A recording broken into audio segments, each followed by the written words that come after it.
ตามเจตนาศรัทธาในวันเสาร์ที่ 14 พฤศจิกายน 2569 ช่วงเช้าเวลา 8:39 นาทีเป็นต้นไป ขอเชิญท่านร่วมงานบุญรับเป็นเจ้าภาพทอดผ้าป่า ได้บุญได้กุศล โดยทั่วหน้ากันขอเจริญพร สาธุ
ขอนักน้อมน้อมสมเด็จสัมมาสัมพุทธเจ้าพระธรรมเจ้าพระสังฆเจ้าอันเป็นสรณะที่พึ่งของหมู่เฮาทุกคนขอกราบนมัสการพระครูปริยัติอนุศาสตร์ที่ปรึกษาเจ้าคณะอำเภอเมืองเชียงใหม่เจ้ากล่าววิสาพระครูสมุวิศวดรกิจโจผู้อำนวยการสถานีคลื่น104.50 เมกะเฮิรตซ์เจ้าวาดวัดป่าหินเจ้ากราบวิสาพระครูวดิกาสมัญญาณสีโลรองเจ้าวาดวัดป่าหินเจ้า เจริญพรนะพิสมัยกราบไว้สาพระอาจารย์เอารับปัญโยนานเจ้าสวัสดีโยมพี่สวัสดีไอ้หน่วยสว่างเมฆเนอร์สวัสดีพี่นานยินสมเตเป็นพี่นานเจสีด็อกเตอร์นะเจ้าสักกรรมจะคงจะเข้ามาเนาะสวัสดีคุณผู้ฟังที่ฟังทางบ้านทุกคนนะเจ้าวันนี้ทีมงานธรรมะคลายเครียดของเราก็ได้มาพบปะกับคุณผู้ฟังเหมือนเช่นเคยเจ้าวันนี้วันอาทิตย์ที่23 เดือนสิงหาคมแล้วนะเจ้าก็มันก็ยังมาโวยแต่โวยว่าเนาะเอาแป๊บเดียวจะสิ้นปีละคำเดียวก็ได้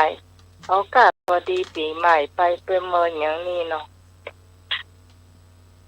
วันนี้เราจะมาฟังเพลงของพระเจ้าว่าจะเอาเพลงของเสรีรุ่งสว่างนะการสมัครลองหาดูเนาะรักเธอที่สุดแล้วก็อิจฉาตายายก็เดี๋ยวคุณผู้ฟังหามาเห็นเนาะเจ้าตอนนี้อาจารย์พ่อป้ากับอาจารย์สมัครก่อนนะเจ้า10 นิ้วขอนอบน้อมก้มกราบแด่องค์สมเด็จพระสัมมาสัมพุทธเจ้าพระพุทธพระธรรมพระสงฆ์พระอรหันต์พระสาวกผู้ปฏิบัติดีปฏิบัติชอบและได้ดวงตาเห็นธรรมด้วยความเคารพอย่างสูงถวายความเคารพพระมหาเถรานุเถระผู้มีคุณูปการต่อพระพุทธศาสนาทุกรูปถ้ามีหลวงพ่อพระครูสมุวิศวัตวรกิจโจหลวงพ่อเจ้าวาดวัดฝ่ายหินหลวงพ่อผู้อำนวยการสถานีวิทยุพระพุทธศาสนาและวัฒนธรรมที่เมตตาธรรมอย่างสูงถวายความเคารพอาจารย์เอาละครับผมผมนมัสการครับครับผมเจริญพรนะพิสมัยหัวหน้ารายการธรรมะคลายเครียดเจ้าวิชาเจ้าเจริญพรพ่อกำนันหน่วยแล้วก็ท่านผู้ฟังทางบ้านลืมไปพ่ออาจารย์ดร.เจ็ดศรีตัวนึงแล้วก็ท่านผู้ฟังทางบ้านทุกท่านขอเจริญพ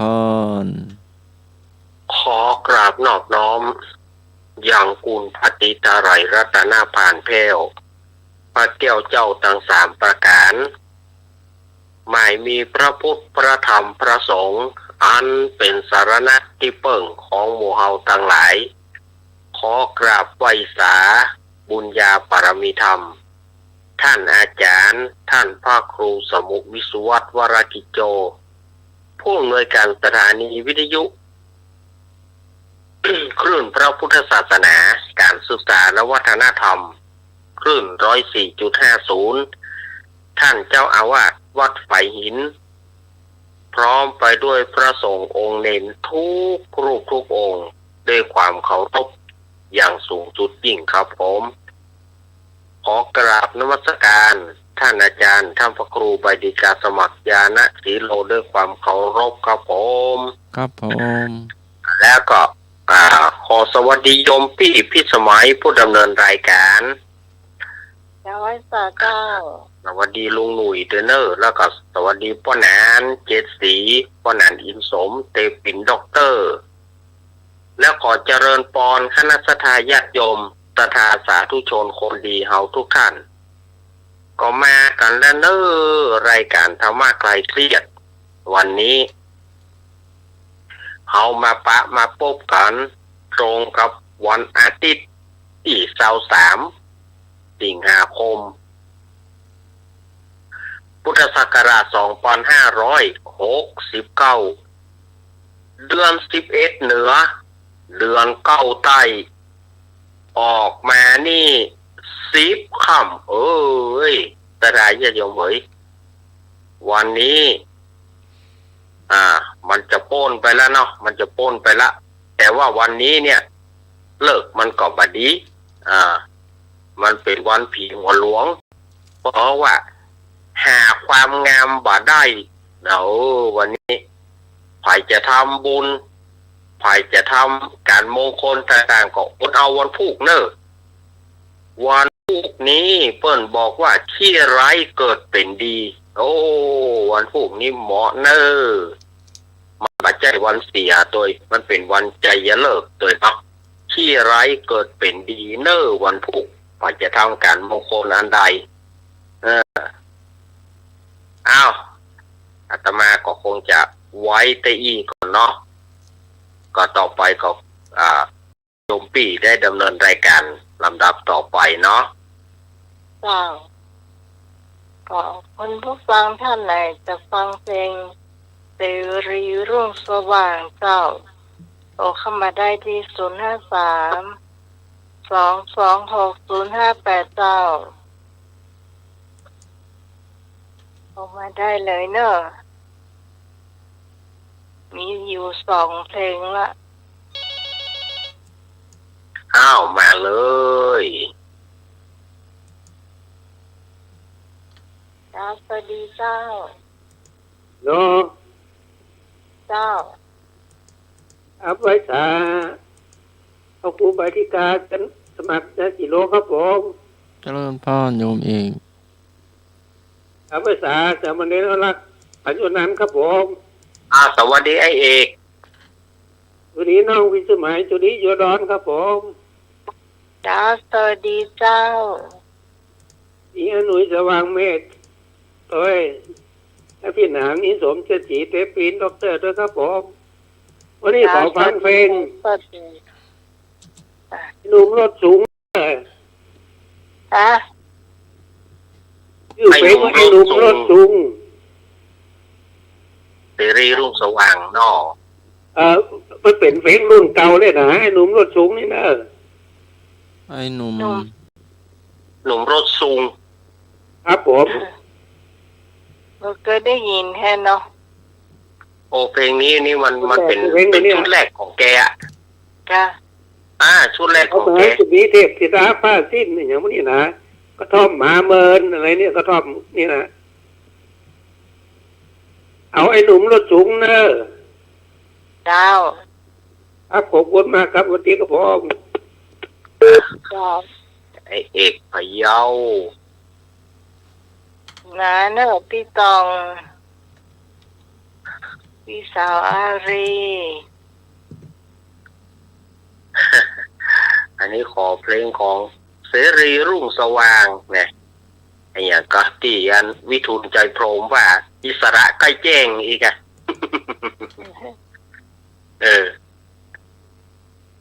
วิทูลว่าอิสระใกล้แจ้งอ่ะเสรีก็แปลว่าอิสระเนาะใกล้แจ้งก็รุ่งสว่างเนาะ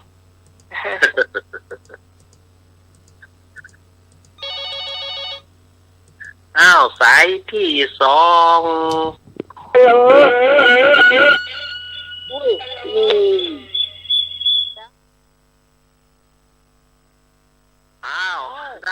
ได้แล้วเจ้าอะไรเจ้าเจ้า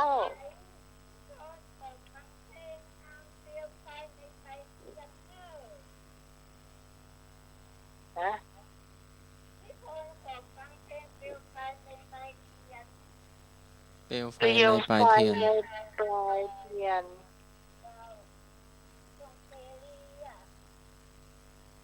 เปลวไฟในปลายเทียน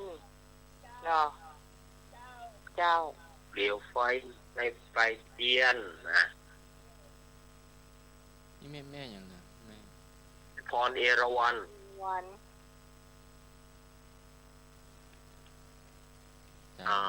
ไอต่อไปสถานญาติโยม0532260058แม่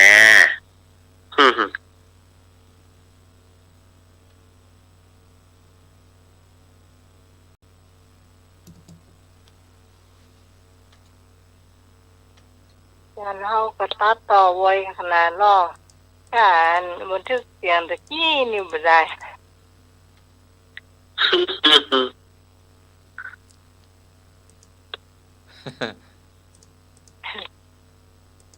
เอากันด่วนๆนี่นะนี่บ่ได้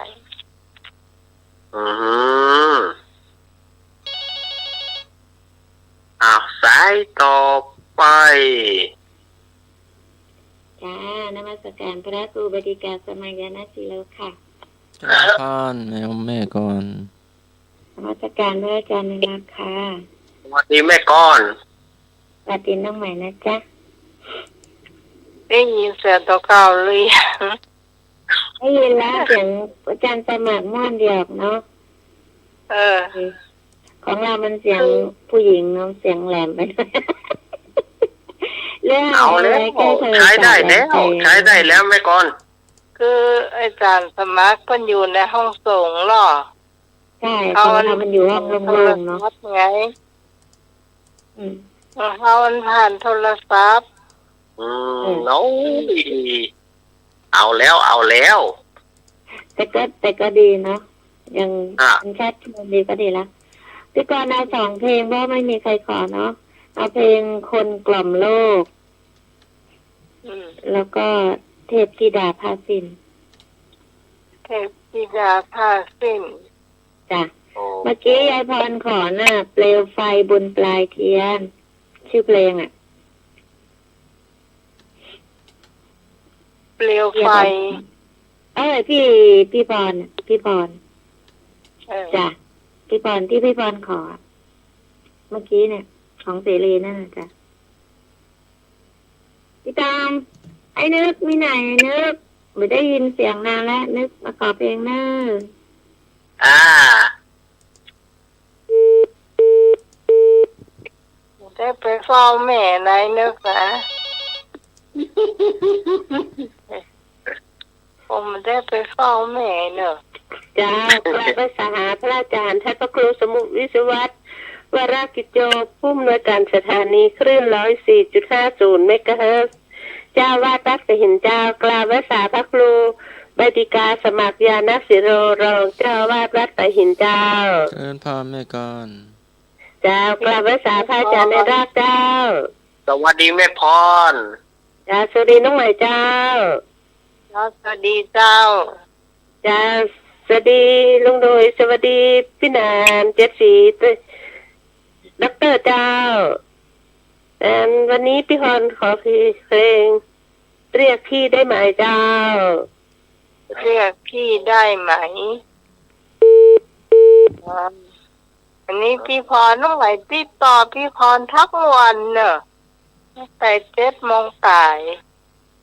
โอ้มีคนทับโทรศัพท์เจ้าเป็นแฟนพี่พรแต่เปิ่นบอกว่าเปิ่นบอกหรือไม่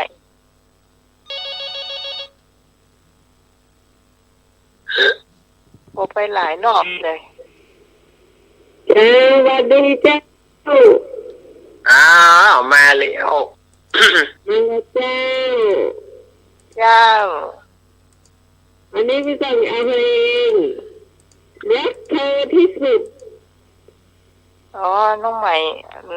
คงวางไว้แล้วล่ะ รักเธอที่สุด แล้วก็อิจฉาตายายเนี่ย เอา2 เพลงเนี่ย เจ้า เอาตั้ง2เหรอเมาเนาะ เหมา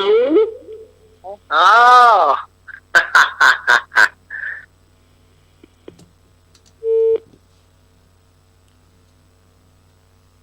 ไอ้หนุ่มรถขี้เมี่ยงหรือไอ้หนุ่มยัง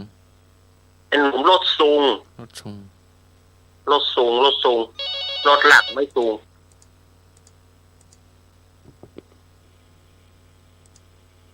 เจ้า เจ้ากับภาษาเจ้าท่านสมัครเจ้าท่าน เจ ใน ริญ รัก พ เจ้าร แม่อารี สวัสดีเจ้าน้องหมาย เจ้า สวัสดีไอ้หนุ่ยตัวนะเจ้า วันนี้เอาเพลงลูก แม่สาวลูกสวยเจ้า อ๋อ แม่ แม่สาวลูกงาม สวย เจ้า คือ2 คนนี่หมูว่าไผเป็นแม่ไผเป็นลูกอ่ะ เจ้า โอ้โลโอ้โล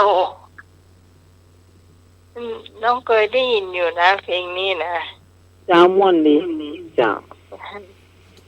เจ้า แม่สาวลูกสวย สาวลูกสวย โอ้โหแพรอารีมาร่วมกันออกเพลง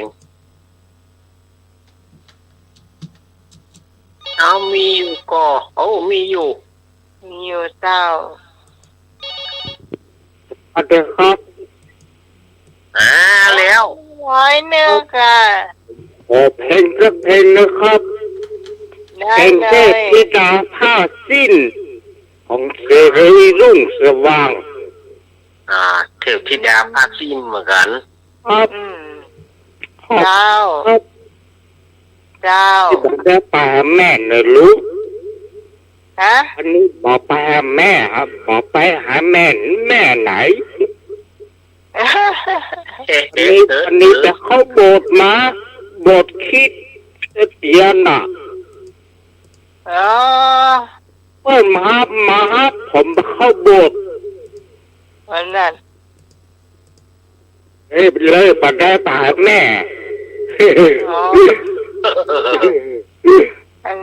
ศาสนาไหนก็ดีหมดอ่ะเนาะ สอนคุณดี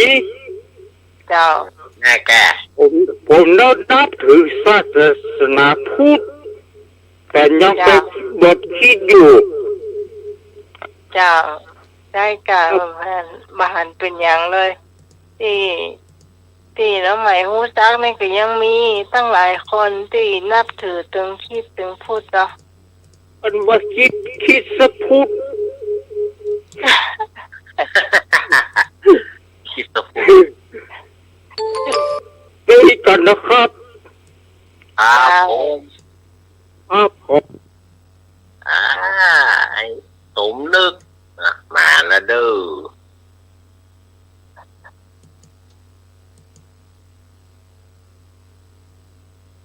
เจ้ามีอยู่ก็ มีอยู่ก็มีอยู่ก็ มีอยู่ มีอยู่โอ้โห เจ้า สวัสดีเจ้าน้องไหม เจ้า หอมซอยตัวน้องพรเนอะ เจ้า หอมทั้งสองเพลงนั่นแหละ เจ้าขอบคุณเจ้า สวัสดีเจ้า นี่แม่จะยอดก่อ เจ้ามันจะยอดเจ้า เจ้า เจ้าเจ้า โอ้สวัสดีแม่หลวงเจ็ดยอด แม่ชื่อเปิ่นแต่แม่บัวคำจันลอยเนาะ นี่ตั้งแต่ที่จัดรายการสมัยแรกๆนะ พื้นเพพวกเป็นคนประสาง เจ้า มาเมื่อที่รู้สึกว่า2 ปีทัดกันนะ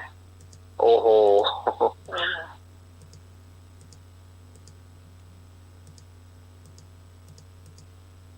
หมดหรือยังถ้าหมดเราจะได้เปิดเพลงเจ้า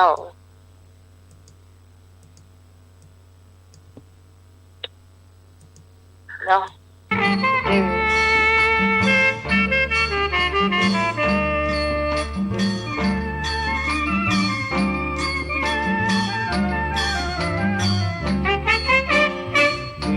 เสียแล้วผู้หญิงรักไม่จริงเหมือนน้ำกลิ้งบนใบบอนวาจาเธอไม่แน่นอนเหมือนมะม่วงกะล่อนที่ถูกลมแกว่งไกวเจอหน้าก็บอกรักกันพอ3 วันไปควงคนใหม่ปล่อยพี่นี้ต้องแสบหัวใจโอ้3 ไว้เจ้าไม่หยุดเจือ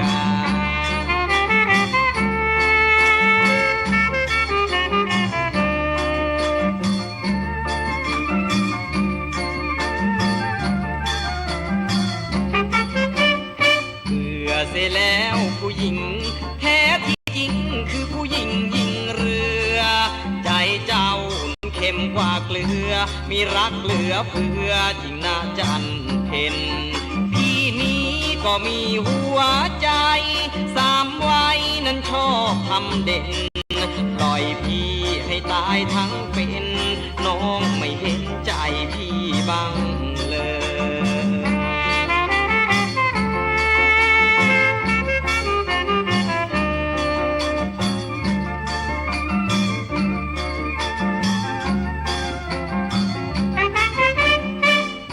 เ เสียแล้วผู้หญิงรักไม่จริงเหมือนน้ำกลิ้งบนใบบอนวาจาเธอไม่แน่นอนเหมือนมะม่วงกะล่อนที่ถูกลมแกว่งไกวเจอหน้าก็บอกรักกันพอ3 วันพี่ควงคนใหม่ปล่อยพี่นี้ต้องแสบหัวใจโอ้3 ไว้เจ้าไม่จุดเชื่อ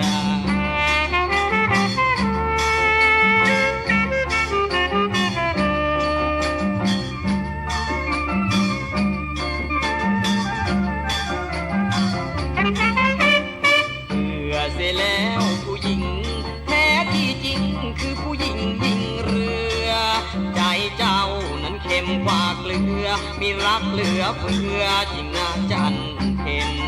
ที่นี้ก็มีหัวใจ3 ไว้นั้นชอบทำเด่น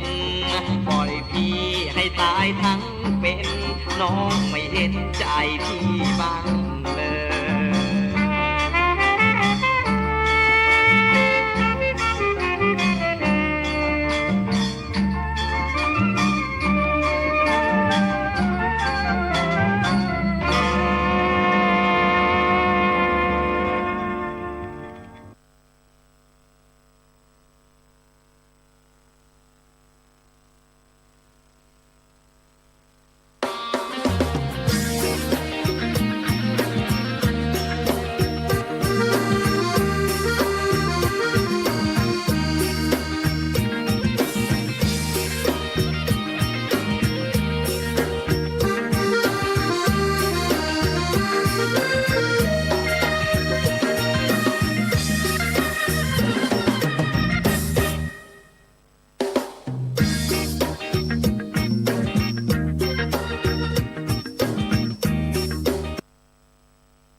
จากงานวานไทยจะร้อยมาลายใบข้าวคอยโคสาว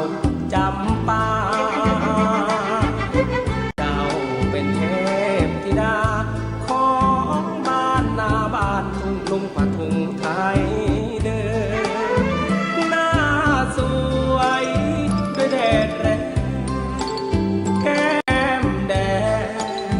ไม่แต่งเติมเจ้าไม่เคยเหิมเติมต่อดินสอพอช่างขยันการเรือนมีแช่เชือนนาทีสิ่งที่ดีที่โคเฝ้าถนอมอ้อมนวลหอมมวนทวนลมทุ่งหนุ่มก็มุ่งหมายปองคำลงก็เข้าเรือนฟังแม่เตือนให้ไตรตรองหากมีชายมาปองระวังเจอของเหลือเด่นแม่ดอกบัวที่อยู่ในแสงจะบานคอยพระหรือบานคอยเนรถ้าบานคอยพี่ไว้พรุ่งนี้ตอนเพลงคอยได้ไหมคนดี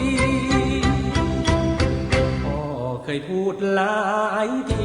คิดจะมีแม่บ้านเชื่อโบราณดีแล้วหากเลือกหัวดูหางแม่เลือกนางดูแม่นั่นแหละแน่เข้าทีบ้านเรือนสะอาดตาพูดจาสนอดีตำน้ำพลิกทุกทีเสียงตำจนทุ่งสะเทือน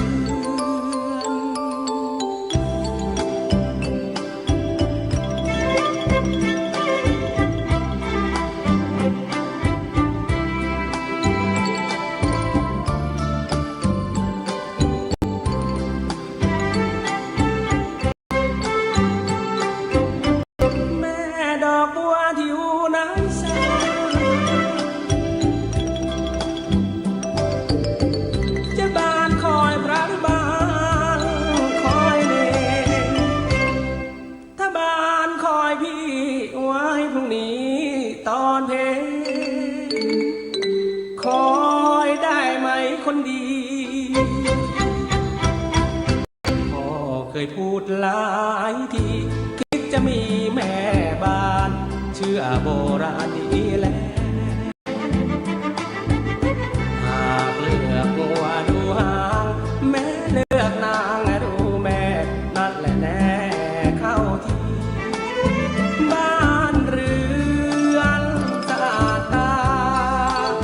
พูดจาสนอดีตำน้ำพลิกทุกทีเสียงตำทีจนทุ่งสะเทือน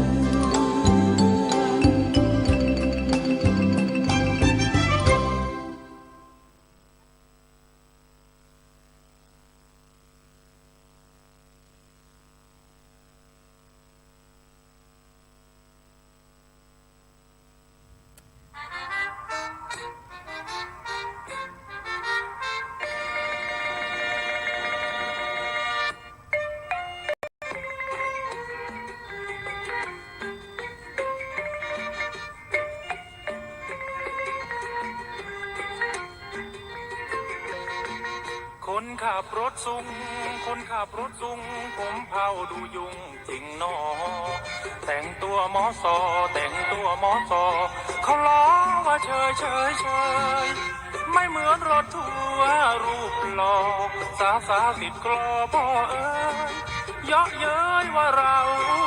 กระจอกบ้านนอกที่เราเต่านั้นคนขับรถทัวร์คนขับรถทัวร์สาวคอยวนยัวกันแท้ขับรถมีแอร์ขับรถมีแอร์แม้สาวก็ชายหางตาแม้ร้านข้าวแกงบ่อยๆแม่ค้าก็คอยจ้าเห็นรถซุ่มหน้ามุยเดินดุยหนีไปหนีไป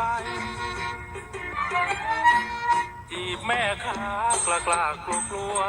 หนุ่มรถทัวร์กันท่าลำไปจีบหมอนวดเธอทำหน้ายุ่งไปเที่ยวคุยฟุ้งว่าตุงผมใหญ่ไอ้หนุ่มรถซุงยุ่งใจ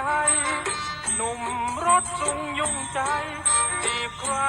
ผิดหวังตามเคยดวงอับสิเราดวงอับสิเราสาวสาวเมื่อหน้าคอยนี้อ่อนใจสิ้นดีอ่อนใจสิ้นดีจะคิดรักใครอกเอ่ยสาวไหนชอบไปรุยป่า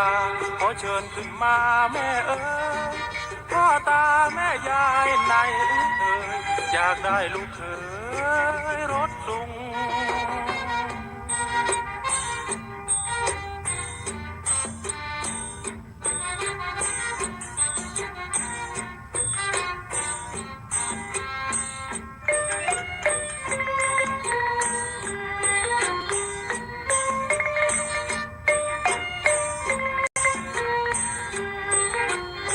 แอดมินบ่าวสีเกี่ยวชมรมเพลงลูกทุ่งย้อนยุค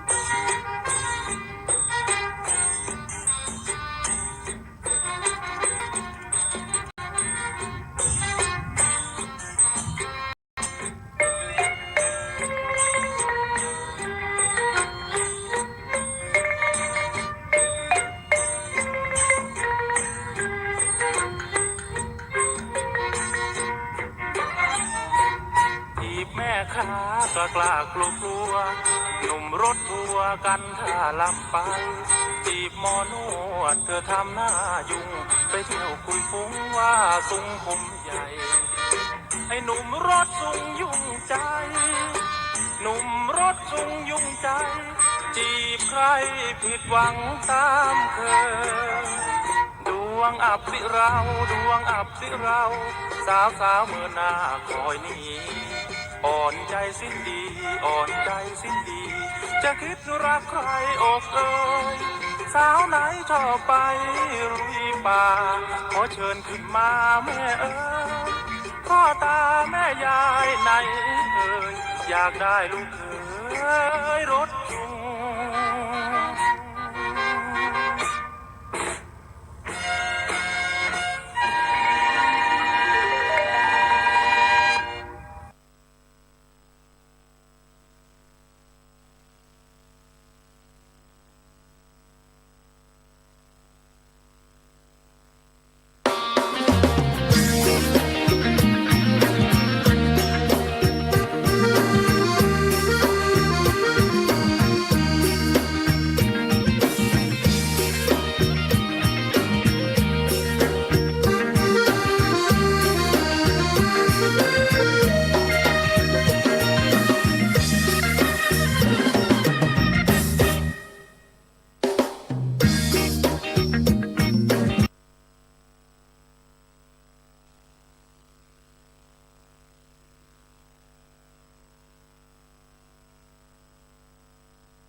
อิจฉาตายายทักเพลงสิท่านจะให้ผมมาเก็บสายเก็บอะไรใช่ไหมตายายเนี่ยครับผมละเกะละกะไปหมดสาย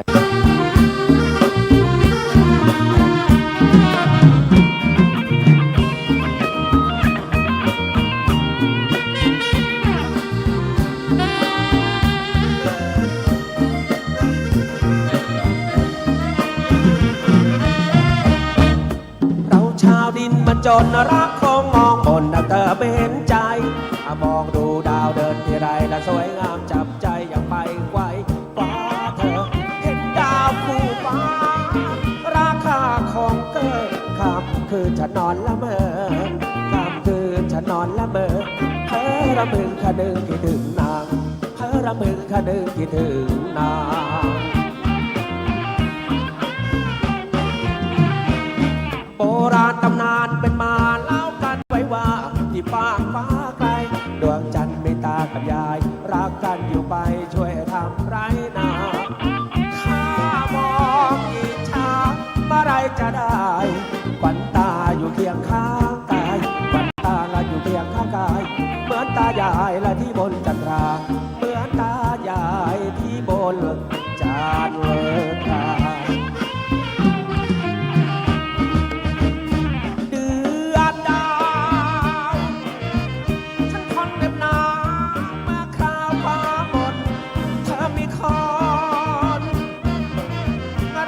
เงินทองมาซื้อเจ้าไป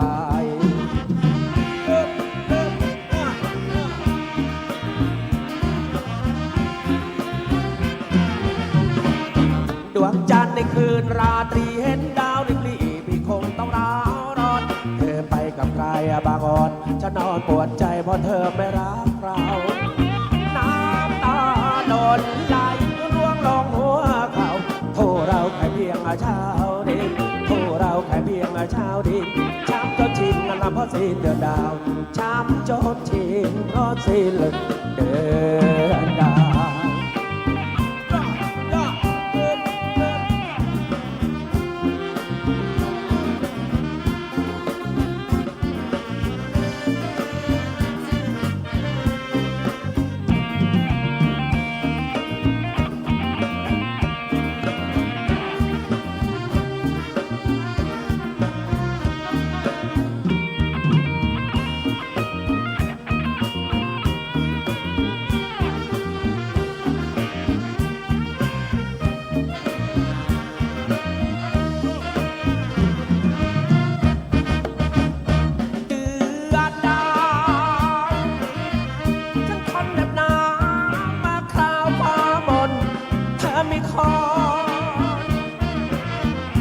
รวยเงินทองมาซื้อเจ้าไป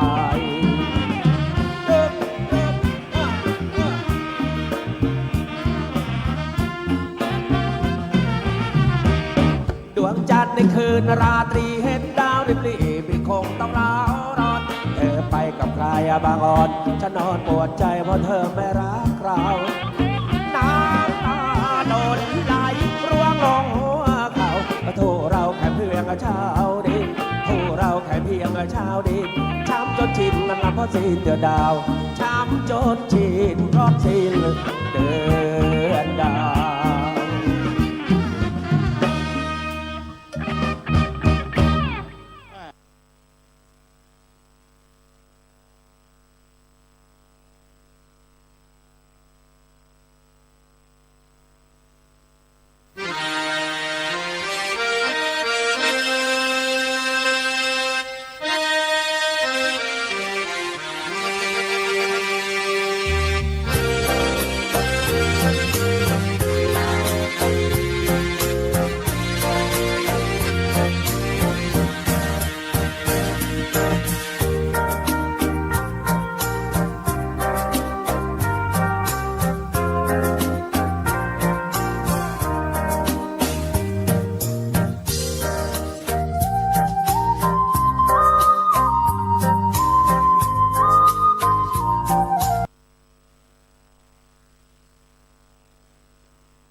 คิดถึงพี่ไหมมอบดวงใจให้เธอเก็บไว้ความรักที่เคยให้ไปยังเก็บไว้ในใจหรือเปล่าฝั่งทะเลไกลพ้นจะไปยากเพียงใดไม่เคยเหนื่อยล้าคอยนับคืนนับวันเวลาวันวิวาฟ้าดินจงช่วย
ตมุ่ง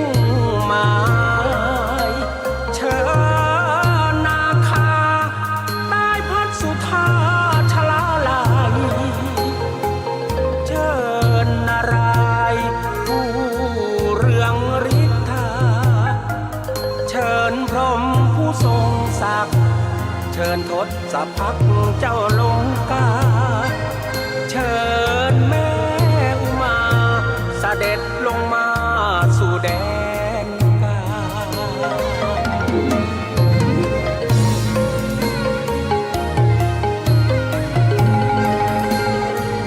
ดวงชะตามอบให้ฟ้าลิขิตกำหนดชีวิตดังจิตอธิษฐานเทียนเสียงทายนั้นจงบันดาลกำปางบันอย่าผ่านมากล้ำกลายเสียงเทียนจงสว่างดังดวงจันทร์ฉายยากแค้นเข็นใจเทียนเสียงท้ายจงดับไป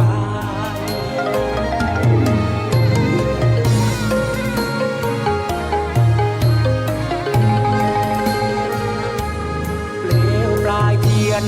รีจวนเจียนจะดับลับลาเกณฑ์ชะตาไม่ถึงคราสิ้นตักสายแสงเทียนริบรีเปล่งรัศมีขึ้นทันใดรุ่งเรืองหรือสิ้นไรอยู่ที่เปลวไฟปลายเทียน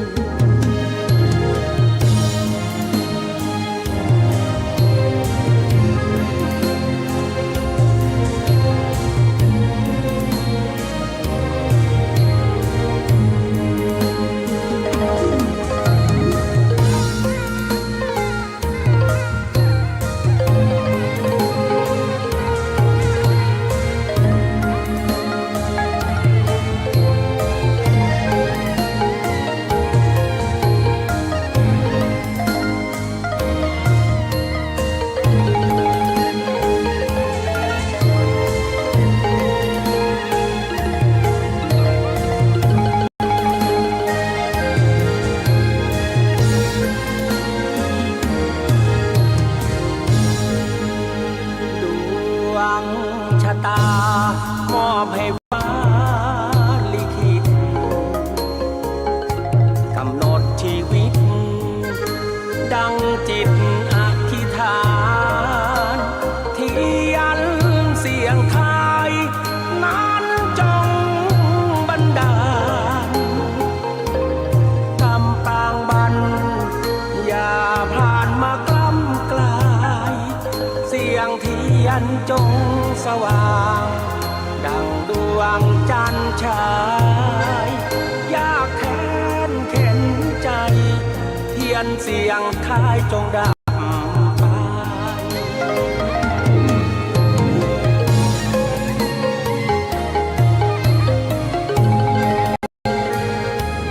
เปลวปลายเทียนรีจวนเจียนจะดับลับลาชะตาไม่ถึงคราสิ้นตักสายแสงเทียนริบรีเปล่งรัศมีขึ้นทันใดรุ่งเรืองหรือสิ้นไรอยู่ที่เปลวไฟปลายเทียน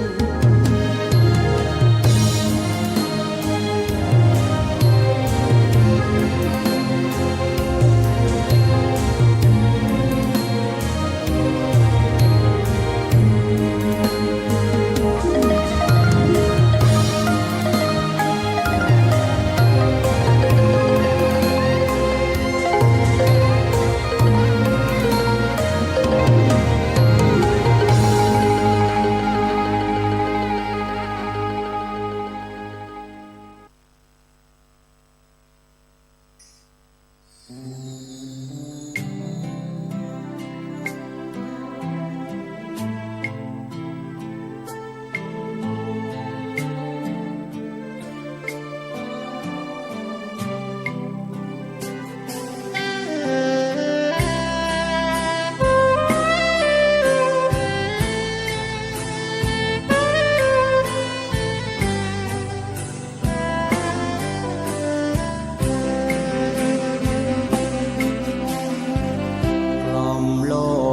ได้ให้หา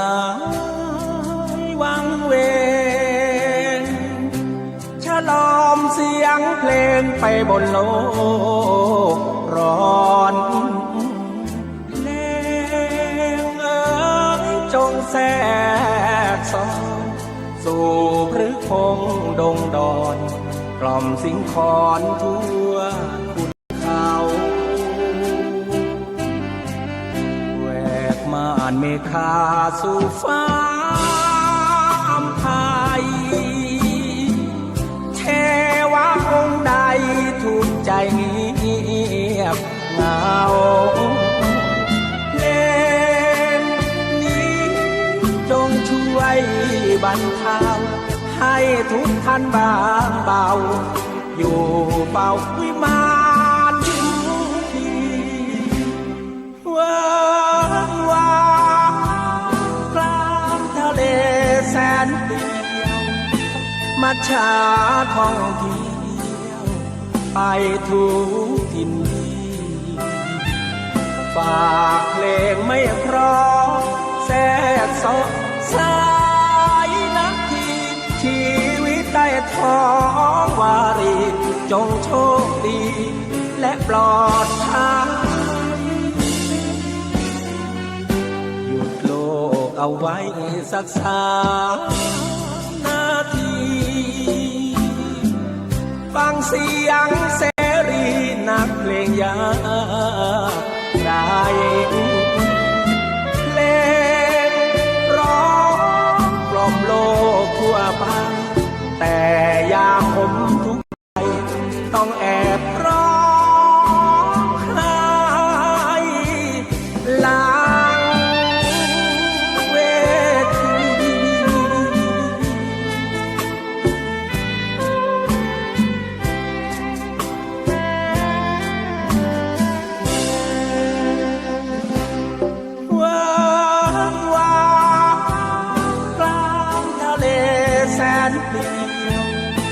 มัจฉา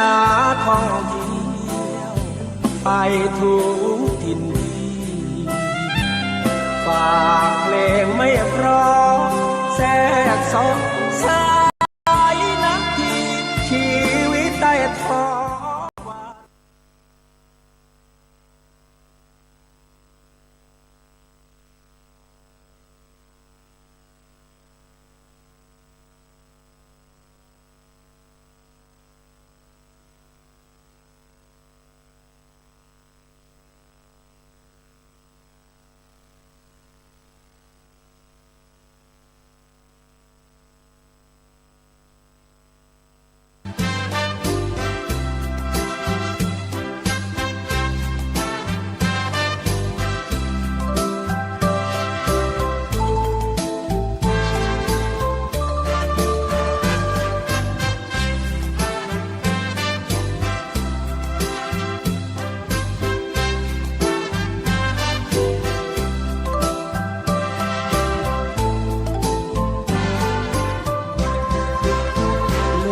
กับแม่คนไหนแน่แก่กว่ากันขนาดเห็นกันทุกวันยังเที่ยงกันกับเพื่อนเหมือนปีเดียวกันเกิดห่างกันไม่กี่เดือนดูหน้าตาก็เหมือนนั่งเถียงกับเพื่อนทุกวันลูกกับแม่คนไหนแน่เกิดก่อนดูผิวพรรณเนื้ออ่อนหน้าเก็บไปนอนหลับฝันเขียนคิ้วเขียนตาโสภาลาวันเรือนร่างก็บวกกันแต่งตามแฟชั่นโชว์สะดือแม่ยังสาวลูกก็สวยสวยทั้งสองลูกก็ผ่องแม่ก็ผ่องคนร้องฮือเป็นลูกไก่จะเก็บไว้ในกำมือเป็นสินค้าน่าลือจะแย่งซื้อก่อนใครลูกกับแม่คนไหนแน่แก่กว่ากันขนาดคนบ้านใกล้กันยังยืนยันไม่ได้เห็นแม่ว่าลูกเห็นลูกว่าแม่แม่กลุ้มใจโซภาหน้าหลงไหลแม่ยังสาวลูกก็สวย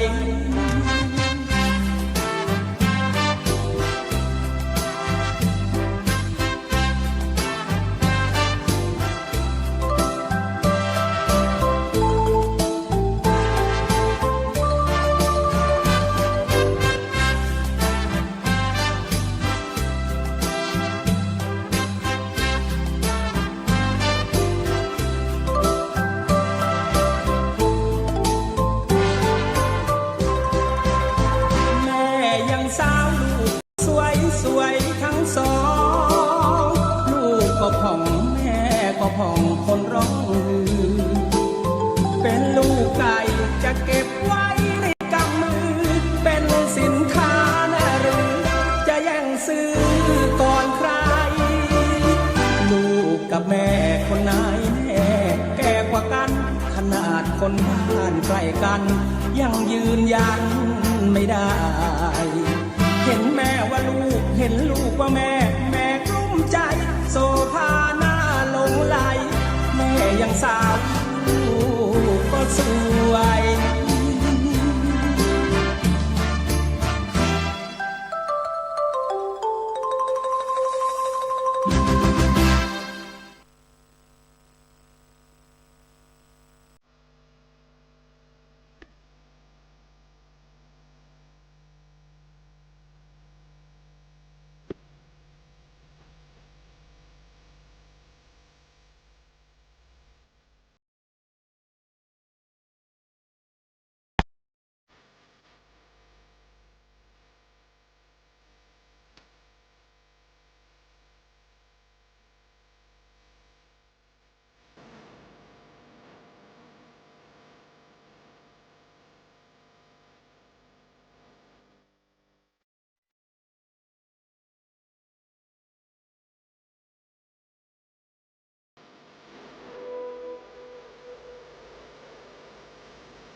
บอกเปิดไหมเจ้าหมดไปแล้วเพลงใจ ช้าไปหน่อยนะเจ้าวันนี้กินเวลาไปหน่อย เพราะว่ามันมีแต่น้ำเนื้อมันหายเจ้าวันนี้พี่นันเข้ามาแล้วเจ้าเชิญเจ้า ครับก็กราบนมัสการนะครับเมตตาปรมีธรรมในท่านพระครูสมุวิศวะวรกิจโจผู้อำนวยการสถานีคลื่น104.50 เมกะเฮิรตซ์นะครับจังหวัดวัดปลายหินเอาไว้สาท่านพระครูบดิกาสมัครจนสีโรรองเจ้าอาวาสวัดปลายหินและเลขานุรองผู้ช่วยเลขานุการนะครับเจ้าคณะจังหวัดเชียงใหม่ครับ เชิญพรพระอาจารย์ดอกเตอร์ พระวิสาสามเณรเอารักปัญโยนันท์แห่งสันเหลืองนะครับสวัสดีพ่อแนนครับสวัสดีครับพี่พิสมัยสุริโยดรหัวหน้ารายการเนอะ จ้าสวัสดีเจ้า ก็ไอ้หนุ่ยประยูเนาะแล้วก็สวัสดีครับไอ้หนุ่ยเลยคือเพื่อฟังแล้วก็สวัสดีกับบรรดามิตรรักมวลชนคนที่เป็นแฟนรายการของธรรมะคลายเครียดนะครับเสาร์อาทิตย์เนาะครับ จ้าร วมถึงพ่อเลี้ยงธนวัฒน์แม่เลี้ยงทัพพิชาสุขสิงห์คำนะที่วังสิงห์คำนะครับ เป็น เจ้า เขาฟังวันนั้นเพิ่นอู้อยู่ว่าเพิ่นฟังอยู่นะครับ เจ้า ขอบพระคุณเป็นอย่างยิ่ง แล้วก็พี่น้องเราทุกคนทุกท่านเนอะวันนี้ก็ได้ฟังไอ้ต้อมเนาะไอ้ต้อมเสรีรุ่งสว่างนะครับที่อาจารย์เน้นรักว่าคือเป็นอิสระยามใกล้แจ้งคือมันมีท่าองค์แล้ว เป็นอิสระยามใกล้แจ้งก็เลยมีหลายเพลงที่เราได้ขอมาเนาะเป็นเพลงที่สร้างชื่อเสียงเพลงแรกที่แจ้งเกิดก็คือเพลงจดหมายจากแม่อาจจะร้องเพลงอื่นมาก่อนแล้วแต่เพลงที่แจ้งเกิดคือเสรีรุ่งสว่างก็คือเพลงจดหมายจากแม่นี่ก็ได้ขอกันมาเนาะจดหมายจากแม่แล้วก็เป็นเพลงที่ดังๆที่สุดก็คือหนุ่มทุ่งกระโจมทองเลยเนาะหนุ่มทุ่งกระโจมทองเขาก็ไม่ได้ขอกันแล้วก็เห็นหลายๆเพลงที่ดังเนี่ยที่เขาก็ไม่ได้ขอกันแต่ส่วนมากเขาก็ขอก็มาพอดีแล้วนะครับตอนนี้ก็เลยเวลามันเลยมานักก็เลยถามว่าเพลงที่เขาบอกขอมาเนี่ยจะถามว่าทุ่งกระโจมทองอยู่จังหวัดไหนทุ่งกระโจมทองอยู่จังหวัดไหนกอไก่เพชรบุรีกอไข่สมุทรสาครคอควายสมุทรสงครามงองูประจวบคีรีขันธ์ ที่เจ้าเพชรบุรีทุ่งกระโจมทองอยู่จังหวัดไหนนมทุ่งกระโจมทองหากไม่รักเลยลงอยู่ไหนอยู่จังหวัดอะไรทุ่งกระโจมทองอยู่จังหวัดอะไรอย่างอะไรนะรับกับมูลนิธิ 9053222 ไอ้ผู้ส่งเงินตรงไหนได้ส่งไหนมาเลยตอบเลยเจ้าข้าเจ้าตอบเพชรบุรีเจ้า เมื่อปีผ่านไปไม่มีข่าวจากแม่สาวเมืองเพชรโสพินจังหวัดไหนรับจากมูลแก้ได้เอาเลยมาเลยคุณฟังนักแต่แบบตอบไอ้เนื้อก็มานั้นเถอะวันนี้นะเมาเหมือนเดิมบ่เมาเจ้าสมุทรสงครามเนาะแยกย้ายมาแยกย้ายกันมาตอบเจ้าถูก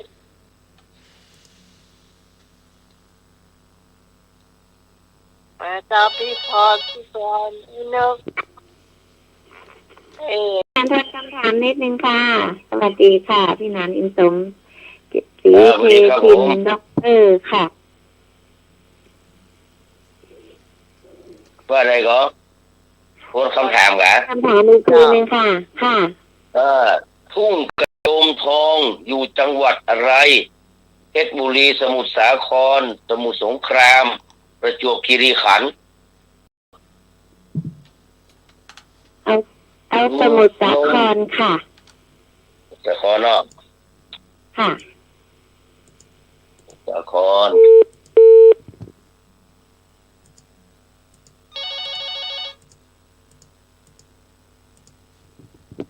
สมุทรสาครเหรอ เจ้าพี่คอนก็เอาสมุทรสาครนะเจ้า สาครเนาะ อ๋อ โอ้ไปอยู่ตัวเอง จะเป็นนุ่มนักข้าวสาวนักเกลือกะ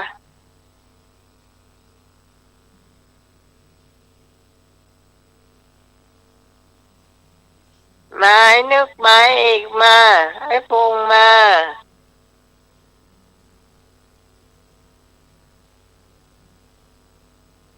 ตอบได้เลยเจ้า ประมาณที่จะเฉลยแล้วเนอะ มีแต่ไม่ยิงตอบกระจายหายไปไหนนี่ เอาทุ่งกุลาร้องไห้ ไปโอ้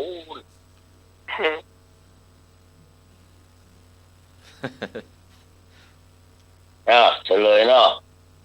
เจ้า หนุ่มทุ่งกระโจมทองนี่อยู่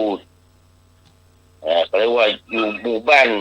ทุ่งกระโจมทองนี่แหละตำบลลักสองอำเภอบ้านแพ้วจังหวัดสมุทรสาครแล้วก็มีเพลงมีหลวงเขาโน้หลวงพ่อสายว่ะหลวงพ่อสายเป็นหลวงพ่อสายหลวงพ่อสายช่วยด้วยช่วยตัวฉันเมื่อเขาก็รู้ว่าหลวงพ่อสายในเพลงมันเป็นหลวงพ่อสายนะไม่ใช่หลวงพ่อสายมันมีเป็นว่าหลวงพ่อสายพระครูแต่คอนสุวรรณคุณเจ้าอาวาสวัดทุ่งกระโจมทองเนี่ยเป็นว่าหรือว่าหลวงพ่อสายที่แต่ก็คือพระครูแต่คอนสุวรรณคุณหลักสองบ้านแพ้วสมุทรสาครไม่ใช่เพชรบุรีเป็นบ้านแพ้วคำถามต่อไปเลยถ้าเงินทุ่งทองอยู่อันจังหวัดสมุทรสาครแต่สาวเพชรบุรีเนี่ยอยู่อำเภออะไรอย่างนั่นสาวเพชรบุรีมันอยู่อำเภออย่างเนี้ยกอไก่อำเภอเมืองเพชรบุรีขอไข่ชะอำขอควายเก่งกระจานงองูบ้านแหลมจอจานเขาย้อยชอชิงเนี่ยของย่าป้องชอช้างท่ายางแล้วก็โซ่บ้านละ8อำเภอเนี่ยไอ้สาวเพชรบุรีมันอยู่ที่ไหนมันอยู่อำเภออย่างก็มันต้องหูนะมันไปติดเพื่อนแล้วบอกหูติดบ้านนี่แหละมันก็แสดงว่ามันเป็นภาคตะวันออกมันกับมันไกลเนาะเพชรบุรีนี่มันเป็นจะเป็นว่าภาคกลางก็ได้เป็นตะออกก็ได้แหละให้จะข้ามจังหวัดไหนแล้วบอกยังไงละปูไม่ได้เนาะบอกไม่ลืมไปละปูนี่ไง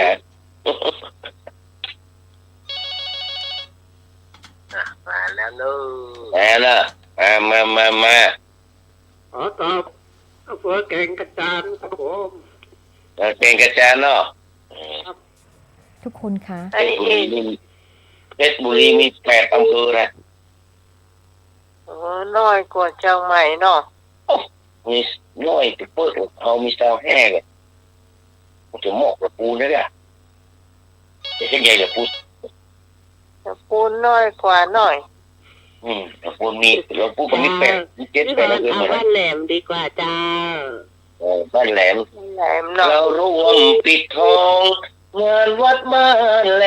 ม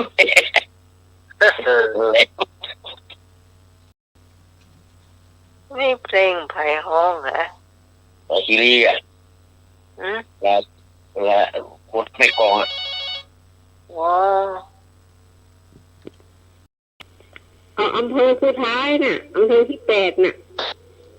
บ้านลาดเนาะเจ้ามันอยู่บ้านลาดเนาะบ้านลาดอำเภอที่8 อันเนี้ยสาวเพชรบุรีเนี่ยไปจีบเพื่อนเราไปอยู่บ้านไหนเนี่ยมันต้องหูแหน มาพี่อารีมาเหรอตอบสกรรมเหรอ เนาะ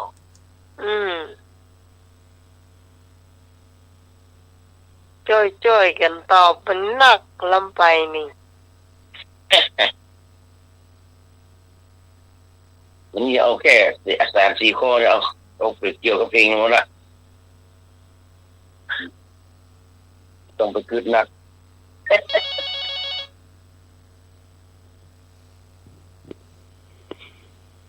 มันน่าจะอยู่อำเภอเมืองเพชรบุรีหรือเปล่าจ๊ะตอนเมืองเพชรบุรีเนาะ เมืองเนี่ยจ้ะ แสดงว่าไอ้หนุ่มบ้านแพ้วนี่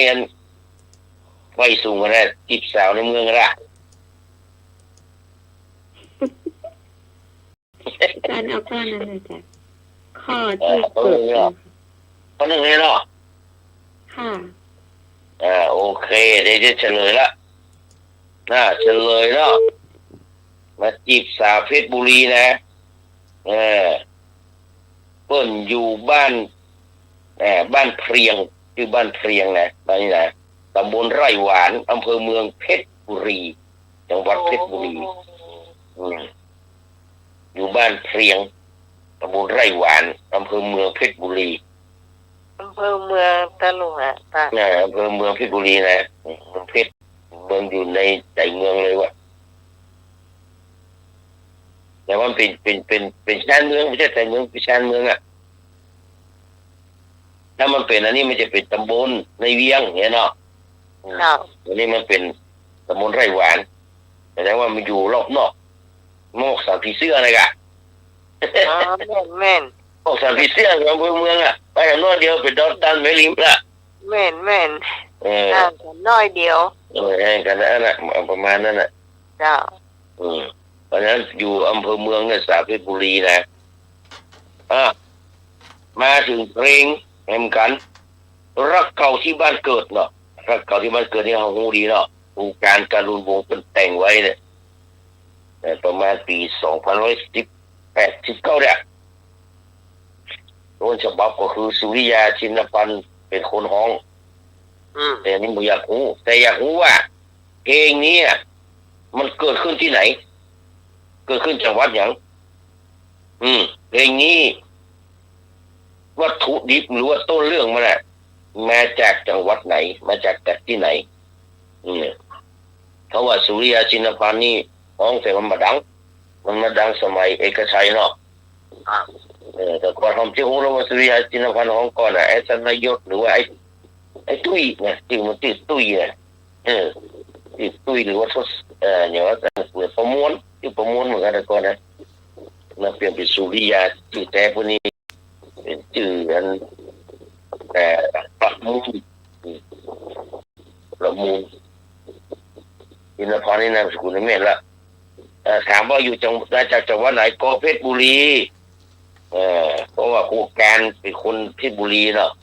มาจากอุดรธานีซึ่งเป็นบ้านของสุริยาชินพันธ์นครศรีธรรมราชซึ่งเป็นบ้านของเอกชัยศรีวิชัยและจังหวัดปราจีนบุรีมาจากไหนเพชรบุรีอุดรนครศรีธรรมราชและก็ปราจีนบุรีรักเก่าที่บ้านเกิดจากที่ใดมาใช้สมองกันหน่อย0532260058มาเลยเด้อร้องเพลงนี้ได้จะตอบได้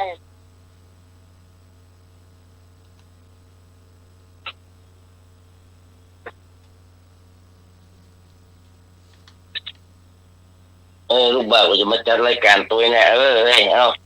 านี่แล้วเรื่องพวกมีเสียงแมวมาเอาละพวกเรื่องของพวกเลยแล้วนะมาตอบมารักเก่าที่บ้านเกิดเราเคยเล่นน้ำในลำกระโดง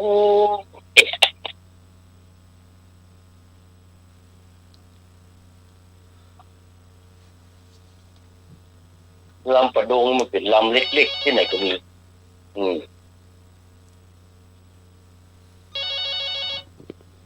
มาเจ้าพี่พรเอาขอใครดีกว่าอุดรธานีเจ้าดอนเนาะรถด่วนจากอุดรรักเจ้างามงอนเข้าก็ทอ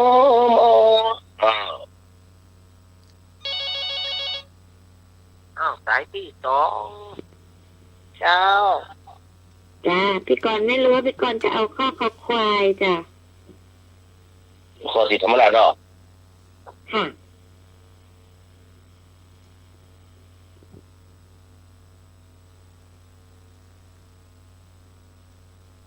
่ะไปไหมแหมเสียเอาแหม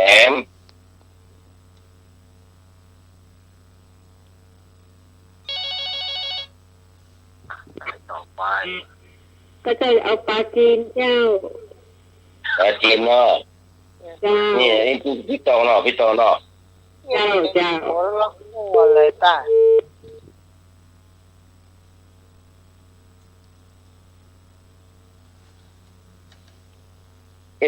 ผู้ทิ้งไปเอาเนาะบ้านเกิดคู่การเหมาวะบ้านเกิดคนแต่ง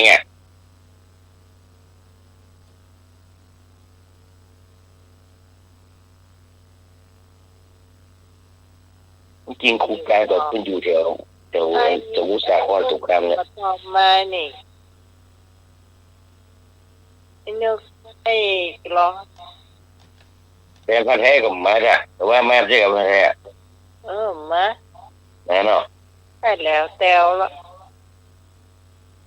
ถ้าบอกวิทยุกับโทรศัพท์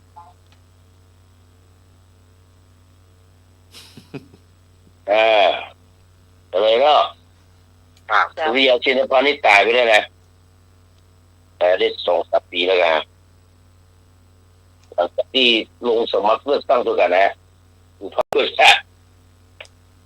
คนลงแถวปทุมธานีหรือว่านนท์เนี่ยเดี๋ยวนี้ลุงสว่างกับสมัครนี่ด้วยกันนะดามดัชกรกับแม่นะตอนนั้นนะมีดามดัชกรเสรีลุงสว่างแล้วก็สุริยาชินพันธ์หลายลืมไปแล้ว2 คนตอนแรกรังสีก็จะลงเหมือนกันมันลงเส้นคำสุดท้ายอยู่มา2 ปีก็สุริยาชินพันธ์ตายอันนี้เรื่องมันเกิดที่ปราจีนบุรีมาจากการที่ปูการกับคณะเนี่ยเพิ่นไปทำบุญที่วัดแห่งหนึ่งในจังหวัดปราจีนบุรีนะไปแปะสัมแม่ชีคนหนึ่งงามแต่ว่าหน้าเศร้าเนี่ยก็มีคนมาอู้ว่าโอ้รู้ก่อนเนี่ยบทชีเพื่อหนีช้ำนี่หรอบทชีเพื่อหนีช้ำก็เลยได้ไปตัดไปต่ออย่างเพื่อนแล้วก็เลยได้แต่งเพลงไว้เลยแล้วก็ที่บ้านเกิดมีคนเล่าให้ฟังก่อนละว่ามีอย่างนี้ไปถามเรื่องไอ้คมคืนเขาแขนนั่นมันมีอันนั้นแต่งขึ้นมาคนที่หมดไอ้เนี่ยที่มันสมเหตุสมผลมาเลยมันมีอันนี้องค์พักอีกอันนั้นมันใช่นะที่ว่าถูกมาสังคมหลอกขายนั่นมันมีอันนั้นเป็นเรื่องแต่งขึ้นมาแต่เรื่องจริงก็คือว่าองค์พักเนี่ยแน่นอนมีอยู่ในวัดที่ปราจีนบุรี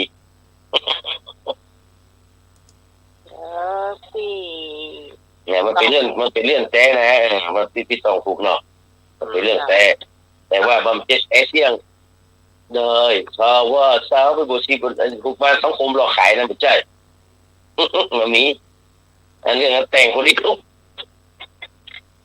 ไปไก่ไปนมไปห้องไปไก่ไปนมเข้าไปตามแล้วต่อมาก็เป็นของสายันสัญญาเป็นข้อสุดท้ายแล้วเนอะนี่อาจารย์อยากให้คนได้รับโดยเฉพาะอาจารย์รักรายการไม่เจ้าเลยนะที่ตี 2 ตี 3มาจัดเต้นอย่างนั้นนะมาเขาผู้จัดเพลงโอคัก32อาจารย์รักเนาะ32ของนพนันท์ขวัญประภาที่แต่งให้สายันสัญญานะมีท่อนสุดท้ายว่าใจพี่ช้ำอำลาไว้ชาติหน้าพบกัน ใจพี่ช้ำอำลาไว้ชาติหน้าพบกันเนาะขอให้โชคดีน้องจงมีราคาใจพี่ช้ำอำลาไว้ชาติหน้าพบกันอยากให้รู้ว่ามันพบกันชาติหน้าตอนกี่โมง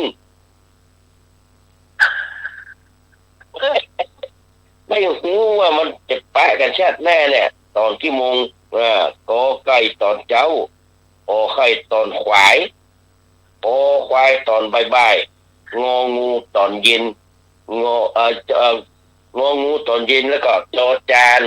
มันแน่ใจว่ากี่โมง มันแน่ใจว่ากี่โมงแน่ใจเนาะหญิงนั่งเจอใช่ไหมแม่เจ้า พบกันตอนบ่ายๆครับผม พบกันตอนบ่ายๆนะตอนบ่ายๆเนาะยาว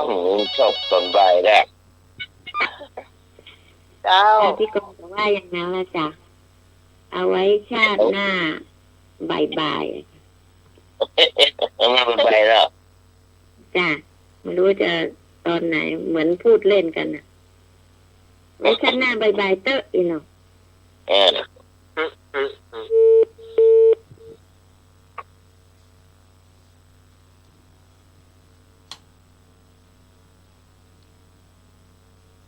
ขอจะต้มแฮม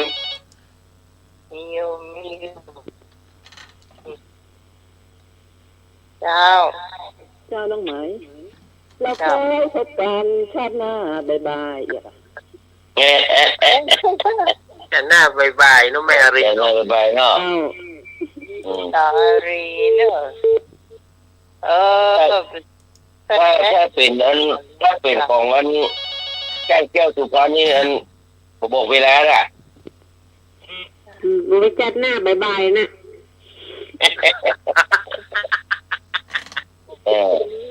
เอาละเอกสารนอกชาติหน้าบ่ายๆเพราะว่านพนันก็เป็นคนแต่งเพลงเนี้ยเนาะไว้ชาติหน้าบ่ายๆเนี่ยพบกันชาติหน้าบ่ายๆเอาข้อสุดท้ายละข้อสุดท้ายหมดเองละถามว่าเพลงกุหลาบปากสัน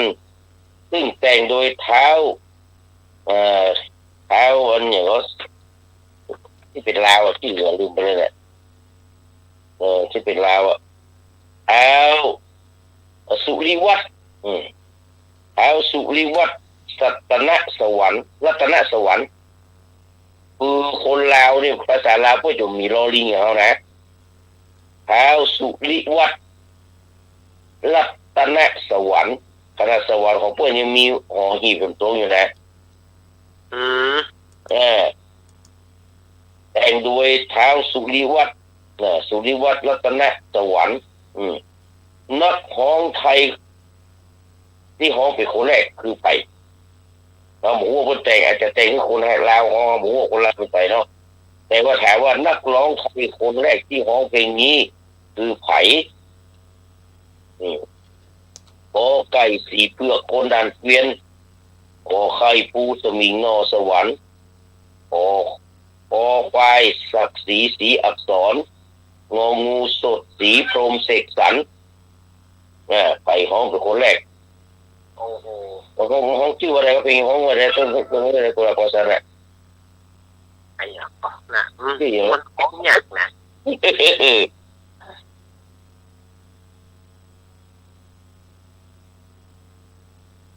เราก็ได้กับคนพูดมาแหละกุหลาบสวรรค์นั่นแหละคนแรกที่ห้องนี่เนาะคนแรกที่ห้องเป็นไปคนไทยนะคนลาวเขาหมูเอาเฉพาะคนไทยคนละหัวคนไทยไปห้องคนแรกผู้สีเพือกผู้สมิงเสดสดศักดิ์ศรีหรือว่าสดสี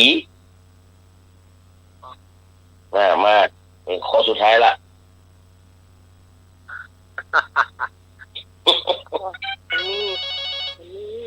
อ้าวมีเปิ้นจะตอบอยู่ จ้าพ พี่กรณ์เอาข้อกอไก่สีเผือกจ้ะ สีเผือกเนาะ เจ้า โอ้กุหลาบสวรรค์แห่งปากสันที่เคยฝันไม้พองนี่เนาะ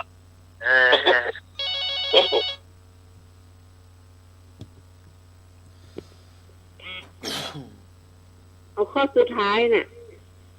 ตัวสีอะ เจ้า ตัวสีอมเสกสรรเนาะเจ้า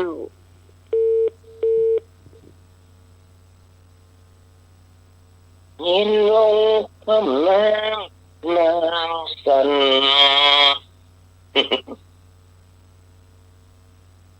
โอ้โมลิคันนี่เนี่ยมันจะหมดเนาะมองไปได้ เดี๋ยว มันจะมีเยอะมัน ก็ไก่นี่ไผ่ก็ ก็ใกล้สีเผือกคนนั้นเปลี่ยนนะโอ้ยจ้าอีสานหลายปีอ่ะเด็กปั๊มมัน น่าจะเป็นคนเนี้ย ว่าจะต้องให้ผู้สมิงของนะ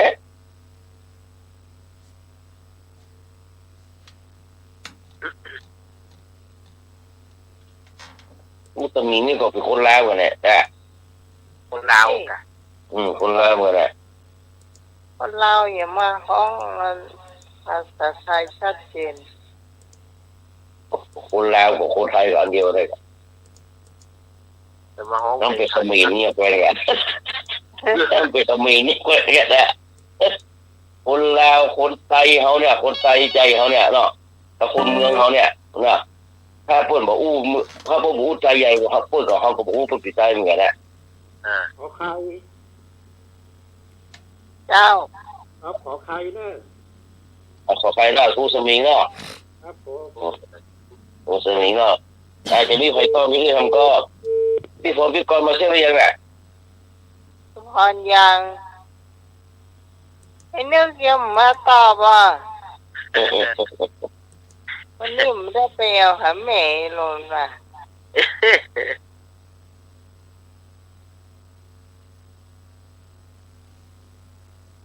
เฉลยเนาะ จ้า คนที่ของคนแรกก็คือพศ2504ผู้ใหญ่ริชีทองประทุมรักสีจะมาชุมนุมรักสีอักษรมีใครตั้งสักคนเมียของพี่พัดบริบูรณ์พี่พัดบริบูรณ์นี่เป็นคนแต่งเพลงไอ้ผู้ใหญ่ลีนี่หรอพี่พัดบริบูรณ์เนี่ยที่แต่งเพลงอะไรเหรอที่แต่งเพลงอังกอกน้อยแหละอังกอกน้อยทิ้งชัยชนะห้องนั่นแหละจ้างทองคำ25 บาทสมัยนั้นแหละโอ้สมัยนั้นนะตั้งแต่ปี2,500ไปไม่น้อยไงหรือว่า2,400กว่าไก่เลยอันไทยชนะบุญโชติหานทอง25 บาทอ่ะละอันครูพยงมูดาหนีไปปี3 ทีเดียวอยู่ครับพี่พัดบริบูรณ์ตัวนั่นเลยจะได้ร้องเพลงกันนะอย่างว่าบางกอกน้อยน่ะสุดชอบบางกอกน้อยเลยน่ะคุณชองใจบ่ห้องการแก้วสุพรรณบ่ห้องเพราะเสียงเพราะมันสูงก็เลยเฮือนสุรไปเฮือนคำโลนน้อยห้องก็เลยดังแล้วก็ได้ทองเลยอ่ะ25 บาทที่อ่ะถ้าเป็นประเดี๋ยวนี่รวยเลยนี่มันต้องไปไหนต้องเนาะถ้ายังรักษาไว้อยู่นะแต่ชนะบุญโชติก็ตกศักดิ์ศรีนะศรีอักษรอันนี้เกิด2480เลยนะแล้วตาย2548ตัวหันนะเอาละเมียแต่ผู้สมิงวันนี้นะสีเพื่อให้อยู่สดสีพรมเสกสารนี่มันแน่ใจเลยอยู่มันแน่ใจแต่ผู้สมิงก็สีเพื่อยังอยู่เนาะสีตายไปละเกิดก่อนพ่อปี2 ปี80พ่อปีเกิด80แล้วมันรุ่นจอมโพสลิดพุ่นแล้วตั้งแต่3 วันแต่อะไรกันพวกเนี้ยเนาะมันใกล้เคียงกับ3 วันแต่อะไรกันเนาะ เอาละขอปอหอมปากหอมคอเราได้มอบเวลาเพื่อจะได้รับเล่านิทานต่อไปเนอะกราบนมัสการขอบพระคุณท่านพระครูสมุวิศววรกิจโจผู้ในวยการสถานีคลื่น 104.50 เมกะเฮิรตซ์นะครับกราบนมัสการขอบพระคุณท่านพระครูบดิกาสมยานสิโรรองเจ้าวัดฝ่ายหินเนอะ เชิญพรพระอาจารย์ดอกเตอร์ กราบขอบพระคุณอาจารย์สามเณรเอารักปัญโยนันท์นะครับครับวันนั้นขอบคุณพี่พิสมัยสุริโยดรหัวหน้ารายการธรรมะไทยเครียดเนอะ เจ้า ขอบคุณทุกเสียงทุกสายที่โทรมาร่วมรายการเนาะแล้วก็พี่น้องที่ฟังอยู่ต่างบ้านทุกคนทุกท่านเนอะรวมถึงท่านพระคุณเจ้าบางรูปบางองค์ด้วยนะครับที่ฟังอยู่นะครับวันนี้ก็ขอนำรายการจากท่านผู้ฟังทั้งหลายไปก่อนเนาะถ้าวันที่29-30มา30แน่จะไม่ได้จัดเนาะเพราะว่า30นั้นมีธรรมะอาจารย์สมัครผู้ดีเนาะธรรมะของอปตที่วัดอย่างว่าล่ำเปิงเพื่อจะถ่ายทอดท่านตัวแล้วแหละจะได้จะตามประทานมูเนาะก็คงจะอีกแหละเขาที่29นี้ได้อยู่29นี้ได้อยู่วันนี้ก็ขอมีความทุกคนทุกท่านเนอะรับดีฝันดีมีโชคมีชัยครับกราบนมัสการขอบพระคุณและกราบสวัสดีครับขอบคุณพี่นันอินสมเตปินพี่นันเจสีด็อกเตอร์นะเจ้าที่มาให้ความรู้เรื่องเพลงทั้งนั้นเลยนะเจ้า ก็สำหรับวันนั้นพี่นันเปิ้นฟังเอาไว้นะที่เดิมปีนึงเปิ้นสวยเนอะข่าวประชาสัมพันธ์นี่นะเอาปีนเป็นแผ่นไปให้เลยตีวัดรำเปิงสำหรับผู้บริจาคมาแล้วนะเจ้ามีรายชื่อแล้วต่อไปนี้ที่วัดดอนตาลนะเจ้า1จากสมัครเจ้า 1,000 บาทเจ้า2แม่อุ้ยแม่999หัวหมอจ่ายเถอะเจ้า999ก็ได้ชอบตัวเลขนี้เนาะ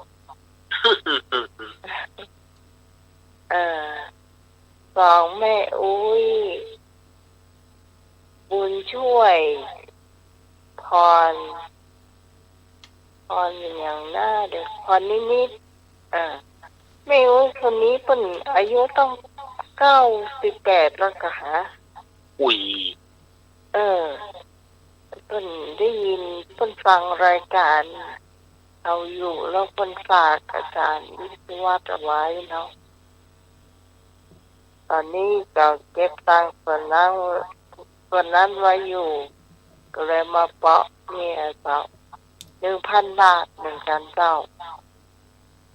อันที่3เจ้าอ้ายบุญส่งวรรณรักษ์เจ้าคุณพระถิ่นจากลำปางเนอะ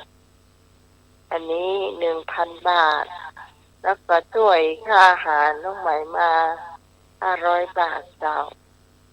อันที่4คือน้องใหม่เจ้า 1,000 บาทเจ้าก็ค่าอาหารน้องใหม่ก็ประมาณ 2,000 นะเจ้าอันที่5เจ้าไอ้หน่วยสว่างเมฆเจ้า 1,000 บาทเจ้าอันที่6พี่พรเจ้านัทนันท์มโนคำ500 บาทเจ้าอันที่7แม่จันทราชื่นใจเจ้า500 บาทเหมือนกันเจ้าอันที่8กรกมลเคยกลางเจ้า500 บาทเหมือนกันเจ้าอันนี้ก็ไม่ใช่ว่าจะต้อยนะอาจจะเพิ่มเติมเสริมมาอยู่นะเจ้าคุณผู้ฟังท่านไหนที่ฟังสปอร์ตเนาะหรือว่าเราประชาสัมพันธ์ไปเนี่ยอยากจะได้อย่างก็บอกเนาะบอกมาตังข้าเจ้า ไม่ใช่053เจ้า092 904 6327เจ้า092 904 6327เนี่ยหรือว่าจะบอกไปตายหน่วยก็ได้เนี่ยเจ้าได้อยู่เนาะเจ้าตอนนี้อาจารย์เน้นรักเจ้าเรานิทานเนอะครับมาถึงช่วงเล่านิทานเนาะศรัทธาญาติโยมช่วงเล่านิทานนี่ก็จะได้เอามาเล่าเพื่อครับศรัทธาญาติโยมได้ฟังกันแต่คืนนี้ก็จักยาวไปมันยาวไปเนาะมันเป็นนิทานที่แบบว่ามันตัดไปบ่ได้มันเล่าไปทั้งหน้าติ๊กๆเนาะมันก็เลยกลายเป็นยาวไปหน่อยนึงสุมาอภัยตัวตะวันนี่เนาะตะคืนนี้เนาะวันนี้ก็มีญาติโยมเปิ้นขอเอาเรื่องกรรมของนายประกันขอปิกแม่กังเตอร์ท่านอาจารย์อันนี้เป็นกรรมขอ ขอปิกแม่กังเตอร์กรรมของนายประกัน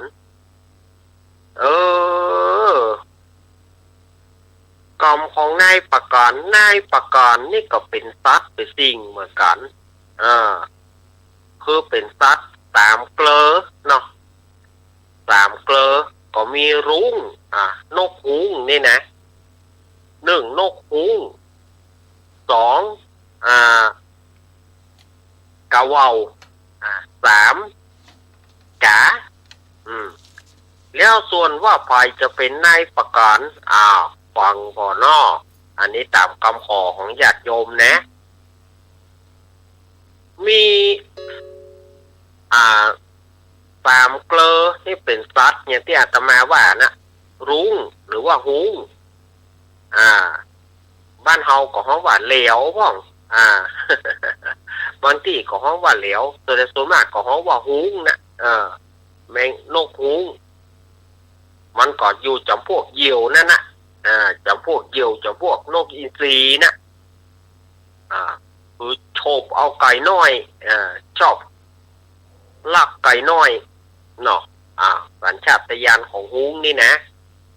แต่ว่าฮูงตัวเนี้ยมันเป็นฮูงที่พานภัยว่าใครเจือที่หน้ามันก็คือว่ามันวอกหลอกแลนพอสมควรมีอยู่ครั้งหนึ่งฮูงนี่ก็ออกไปเอี่ยวในต่ำกลางต้งกลางนาต่ำกลางต้งกลางนา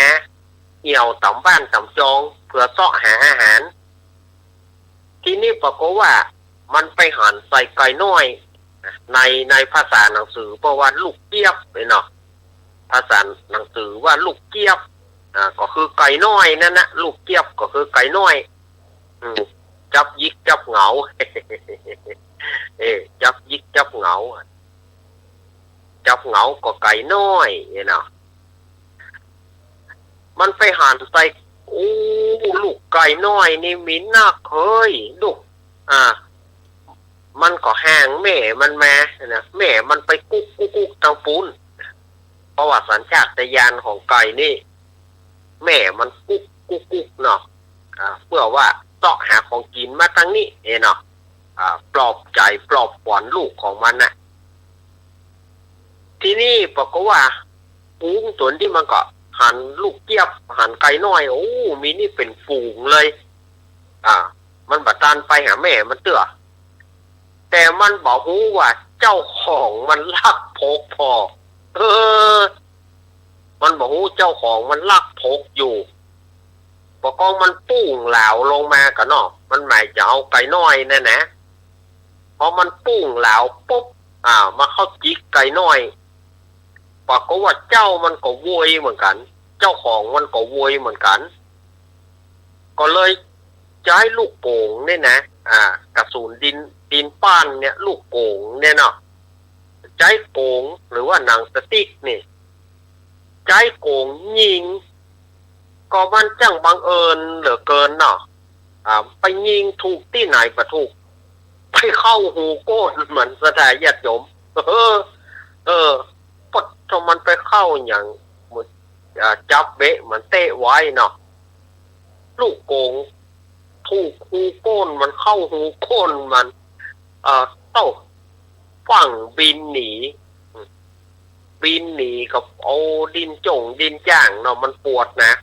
มันเข้าที่สำคัญเนาะเข้าหูโก้นมันน่ะหูทวารนับมันน่ะแล้วไม่ทายอย่างใดนั่นมันมีที่ทายกันเนาะมันเจ็บโก้นมันน่ะมันก็ดิ้นไปดิ้นมาวันนั้นกาก็จะไปเยี่ยมหาหุงกำล้อเนี่ย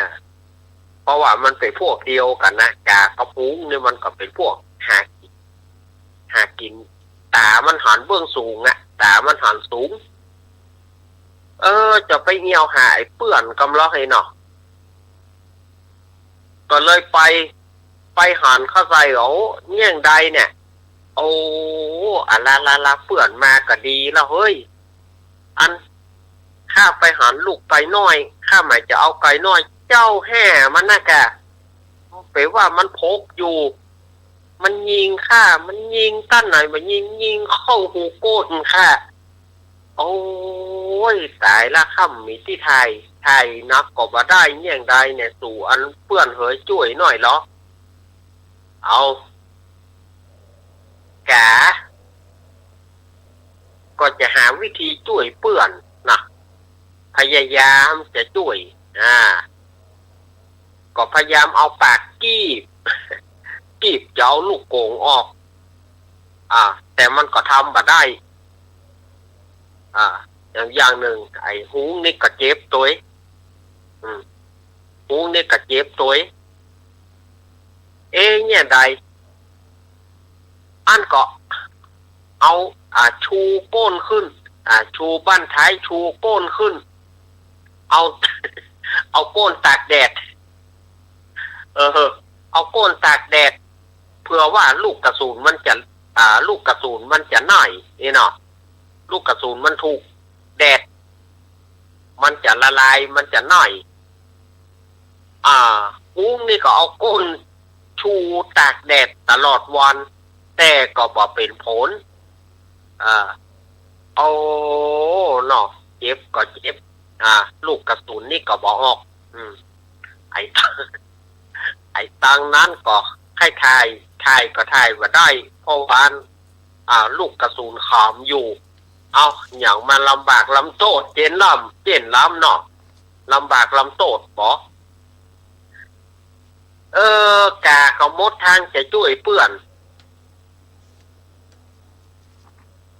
เดี๋ยวกันเนอะเดี๋ยวอาตมามันตับโตนหน่อย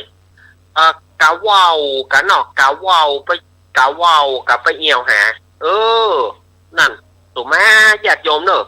อาตมาข้ามขั้นไปมันซับซ้อนโอนละมานเหมือนกันเดี๋ยวกานั่นแหละเรื่องนี้ถ้าอู้เมื่อใดกับยุ่งสลวดเนอะเดี๋ยวขอเวลาแป๊บเดียวเนอะสถานญาติโยมเนอะกะว่าวไปเหี่ยวหากะว่าวไปเหี่ยวหาแม่นะกานั่นแหละหุยกะเดี๋ยวข้าจะหุยขึ้นแล้วเนอะกาไปเหี่ยวหาก็เลยว่าปากันไปถามนกกะว่าวปากันไปหานกกะว่าวขอนกกะว่าวช่วยนกกะว่าวเนี่ยก็เลยหูว่านกหูเนี่ยมันเป็นนกหูพานแล้วก็มันวอกหัววอกตัวก็เลยถามว่านี่เจ้าหูถ้ากูช่วยมึงได้มึงจะฮื้ออย่างไปรางวัลกูจะฮื้ออย่างเป็นรางวัลกูจะฮื้ออย่างตอบแทนกูข้าแต่เปื่อนกะว่าวข้าขอ เป็นทาสรับใช้ตลอดกาลเรื่องมันว่านะข้าขอเป็นข้าทาสใจตลอดกาลแต่ว่ากะเว้าบ่เชื่อเพราะว่าหูสันดานของหูตัวนี้มันวอกไงว่าเนี่ยมันวอกหลอกแลนเนาะกูจุ่มเชื่อมึงจะอู้ไปกี่อย่างมึงจะว่าเนี่ยได้ก็ได้แต่ถ้ามึงหายแล้วมึงจะไปแต่อย่างเชื่อเต้นนะเชื่อเต้นนะข้าบอกมีกำวอกอย่างแน่กะเว้าบ่เชื่อทีนี้ฝ่ายกาซึ่งเป็นเปื้อนฮักเปื้อนไข่กับหูเนี่ยก็เลยบอกว่าเชื่อมันสักครั้งเถอะกะเว้าเชื่อมันสักครั้งเถอะถ้าว่าบ่เชื่อมันเอาข้าขอเอาตัวเป็นนายประกันเนาะถ้าว่าเกิดว่าหูนี่มันวอกมันหนีอย่างใดมาข้าจะขอเป็นนายประกันให้มันเอาตัวเข้าไปประกันข้าจะยอมรับกรรมแทนมันถ้ามันบอกนะแต่ข้าเชื่อเนี่ยว่ามันบ่เป็นอย่างอันเพราะว่ามันกับข้านี่ใหญ่มาตัวกันมันกับข้าใหญ่มาตัวกันมันบ่บอกแน่นอนเมื่อเจ้ารับประกันอย่างอันมึงฟังให้ดีนะมึงจงเอาก้นแจ่น้ำมึงจงเอาก้นแจ่น้ำแล้วลูกกระสุนน่ะมันจะหน่อยไปเองเพราะมันเป็นดินปั้นโอ้ขอบคุณกะเว้าขอบคุณเจ้านายล่ะทีแรกมันก็ไปเสนอตัวว่าเป็นลูกน้องของนกกะเว้าแล้วลูกขอบคุณเจ้านายผู้แสนดีข้าขอบคุณนักๆเน้อล่ะมันก็เอาก้นลงแจ่น้ำพอเอาก้นลงแจ่น้ำปรากฏว่าลูกกระสุนน่ะลูกโป่งเนี่ยมันหน่ายแล้วหรอมันหน่ายแล้วปรากฏว่าหูตัวนี้ก็บ่รักษาสัญญาแหละเปิดบินหนีพื้เอาล่ะกำนันตึงกะเว้าก็เอาล่ะเฮ้เอาเลี้ยวกาก็บอกปิกมาก่อนหูนี่ไปจุดดำแล้วเนี่ยสถาญาติโยมอยู่ไปประคับประการแน่ระวังให้ดีเด้อทีนี้กะเว้าก็เลยบอกว่ากาฮ่า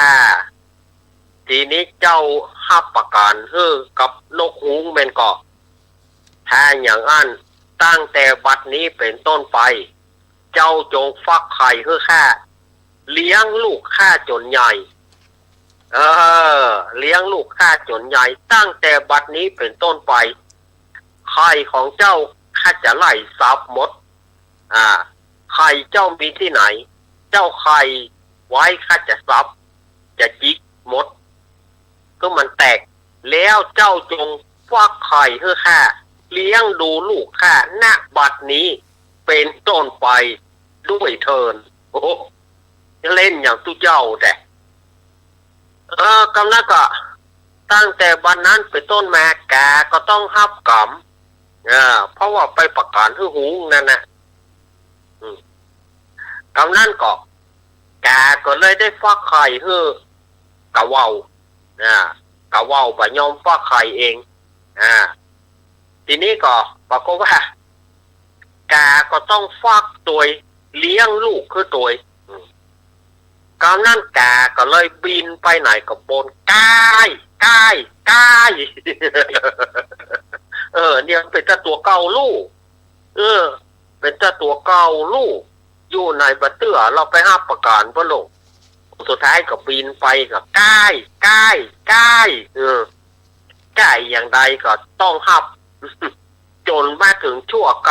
กันจงมาถึงณปัจจุบันนี้เฮาก็หันว่ากาไปฟักไข่ให้นกกะเว้ามันถึงไม่ยอมฟักไข่ตั้งแต่นั้นเป็นต้นมากะเว้านี่ภาษาเมืองภาษาเหนือเฮาว่าอย่านกบ่เฮย อ่าภาษาภาคเหนือเขาภาษากำเมืองเขาว่านกปอเฮยแต่ว่าภาษากลางเขาว่านกกระเวาเนี่ยเนอจะไปประกาศเรื่องไฟแน่นับได้นับประกาศแล้วก็มันเปิดเถียแล้วก็เหลือกะเนออ้าวอาตมาก็ได้เล่านิทานวันนี้เนาะอันนี้ตามคำขอของญาติโยมนะคำขอที่ญาติโยมขอไว้ขอเอาปีกแม่แห่งกอมล่าจันป๊อดฟูนแห่งความละเอาป๊อดฟูนนี่ละเนอะป๊อดฟูนป๊อดตึงไต่ย้อยกระปุ้งตัวเนอะอ้าวต่อไป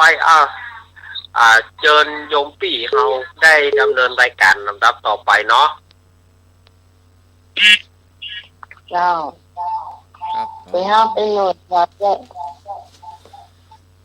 มาแล้ว เลย เจ้า ครับ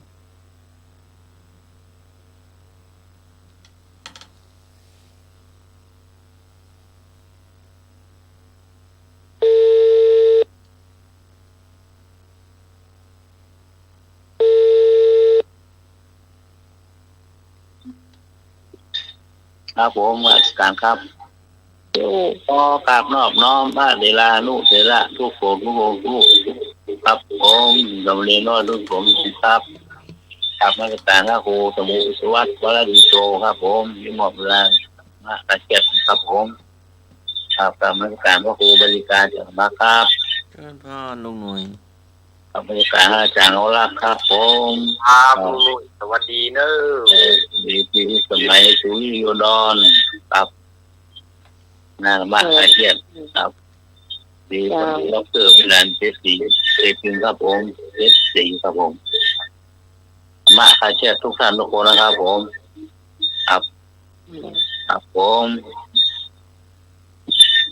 เดี๋ยวก็ไปห้าพี่พรมาเนาะสองคนหนีแหละสลามวันที่เสียง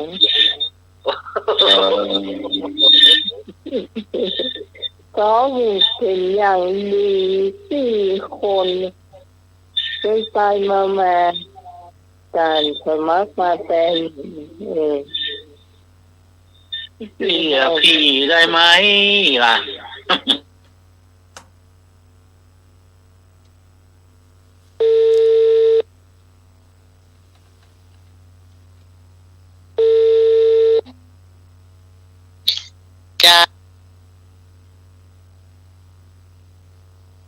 2 งานนี่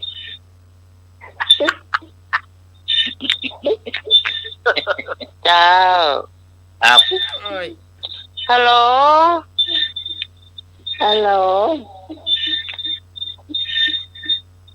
ยินยัง ครับ ครับ พี่ได้ยินอยู่ ได้ยินหรอ ครับ พี่พรมีใจ พี่พรหรอ พี่พรได้ยินหรือ ฮัลโหล ครับครับผม ฮัลโหลเจ้า ครับ ได้ยินแล้วนะได้ยินแล้วเนาะจ้า ครับ มันมีวาสนาวันที่เสียงอ่ะ2 คนเนี่ย ได้ยินหรอ ก็ดีอ่ะเอ้ย ดีแล้วล่ะเจ้าเพราะว่าวันนี้ไม่ได้อยู่บ้านทั้งวันเลยข้าพเจ้าเวลาเจ้าแล้วก็มาข้ามนี่ก็ไปทำมาสัญจรเนี่ยกลับไปอยู่บ้านเลยจ้า หลายงานเนาะไม่พร แต่ว่านี่มันก็ลำบากพวกคนมันก็ลำบากคนหนึ่งไปเป็นหนึ่งคนหนึ่งไปเป็นหนึ่งวันนั้นเขาเกิด4 คน วักไหนวักใต้วักเหนือเอากะเนาะ แม่จ้าจ้า นี่โทษ รอโอ้โหพอมันได้ละเนาะ จ้าวันนี้ยังได้ฮะปะหน้าไอ้จักจำเสียเลย เด้อ อยู่ตั้งหน้าบ้านเขาอยู่หลังบ้านเขาออกหลังบ้านนี่ครับจะได้ออกนะ ยิ่งใหญ่โอ้ การอย่างน้องเนี่ย ครับ วันนั้นที่เราซ้อมกันแล้วก็ได้ตู้ได้เดียวเนี่ย ได้อย่าเป็นเรื่องสุดยอดคนนี้ยาวเย็นเลยนะ เอาแล้ววาดฝีมือคนเดียวกันเนาะ จะเขาไปท่าที่สองเส้นนี่เขาเป็นคนเลี้ยงเมืองเราต้องไปไปสายสายเขากดอีกแล้วนะ ถ้าเจ้าลูกคนเมืองหรอกอีกล่ะเขาเลี้ยงเจ้าเลยมันแค่ขี้เมียงเบ้ออีกล่ะ ดีทำได้เที่ยวหมีถ้าเป็นกรรมครับผม ลูดสายลูด ได้ละก็ได้จะอู้อย่างยังไง ออกมาปากอ่ะ ดี ออกมา มา ปาก ก เลยจ้ะเดี๋ยวนะครับอาปาว่าดอนตันเนี่ยครับไปสร้างห้องน้ำนะปวดทุกข์นะปวดก็เจ้าเลิกนะจ้า ปวดทุกข์ต่างสุข มันเป็นทุกข์ออกไปแล้วความสุขมันก็เข้ามากันเนาะ หายใจโล่งโซ่หรอก เอาคิดไว้ผมทำให้ท่านพ้นทุกข์ถ้าท่านทุกข์อย่างผมในทุ่งคลองว่าแล้วก็ต้องแข้งขามือแป้ไปแป้มา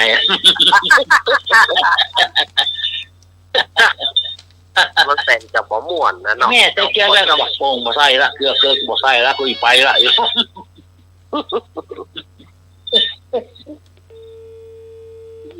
สับเป็นยัง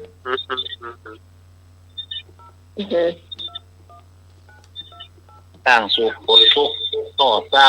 ห้องนะครับผู้ฟังทั้งหลายจ้ากรุณากด1กรุณากดหมายเลขบัตรของท่านตามด้วยเครื่องหมายสี่เหลี่ยม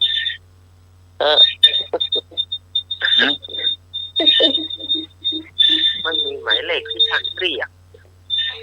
ถ้าอู้ถึงครูสมิงนอสวรรค์ยังพี่นันว่าเจ้านะครับก็เป็นคนปลาเศร้าอ่ะก็เป็นคนลาวเจ้าเท้าอย่างนั้นนะนอสวรรค์แล้วก็เป็นลูกแม่บัวลอยอ่ะครับอยู่บ้านปลาเศร้าเลยนี่อย่าปูนี่หรอจ้าแล้วก็ร้องเพลงแล้วเนาะจ้าร้องเพลงเพลงแบบมันเป็นเหมือนจ้ะเป็นพวกซองนั่นหรอจ้ะมันมีค่ะติกีตาร์นะจ้ะแบบจรัญมโนเพศนั่นหรอจ้ะไอ้นั่นน่ะก็ต้องไปอยู่กรุงเทพอยู่นี่หรอ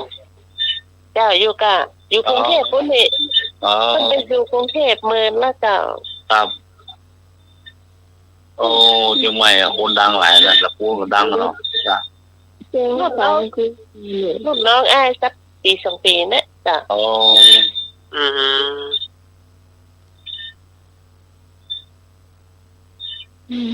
เพลงที่เราเคยคุ้นเป็นเรียบเจ้านั่นแหละต้องเดียวใช่หรอครับที่นี่แค่ห้องเดียวแล้วก็ภายหลังมาเอาปุ้มอรวรเย็นคุณสุขเข้ามาห้องตัวเต็มกรรมหรอบันทึก2 ครั้งเนี่ยเอาปุ้มมาห้องตัว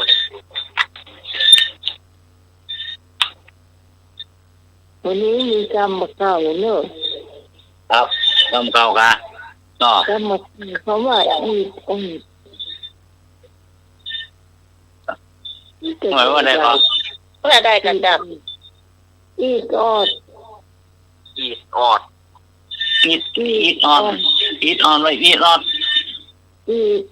ด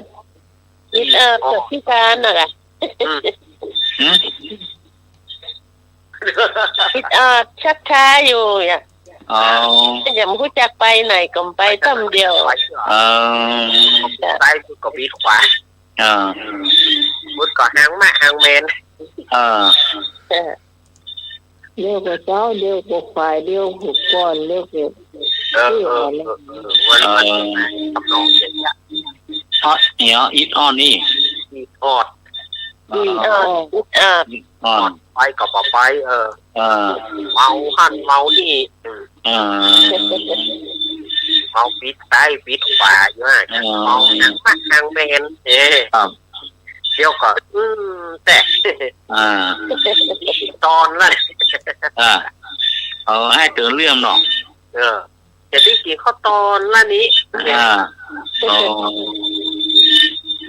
พอถึงข้าวตอนแล้ว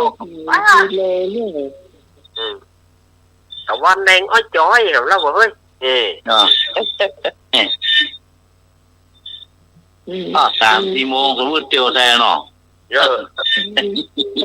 แล้วก็เนาะไปไหนละตักเกนี่นะด่าเนาะไปไหนกับไปสักเตือด่ะยึดแค่ไหนห้ามเบิดก่อนไม่เนาะมันคนเมืองหยืมเนาะแม่นก่อนเดี๋ยวว่ายืมของใจเนาะยืมคือมันยังไปอยู่แต่มันไปจ้าเนาะมันเล่นบอกไปกันเลยเล่นมันจ้านี่มันจ้ามันไปนี่มันไปมันวิชามันเป็นวิชาอยู่ห้านะไป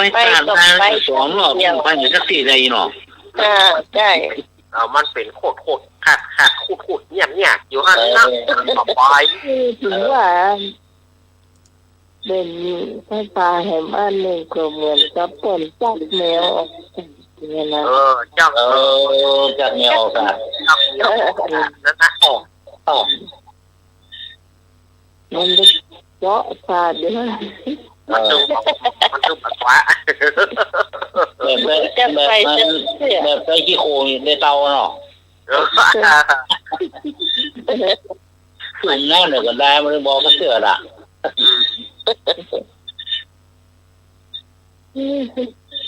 ก็เอาเสียนะมาแยงเหนือได้ขี้โคงออกหน้าจากยำเตาเนี่ยแต่เขาก็ยังกินอยู่นะคนก็ยังกินกันอยู่นะแจ้งเศร้ามาเร็วเดี๋ยวหลับโอ้โหถึงมันยำเตา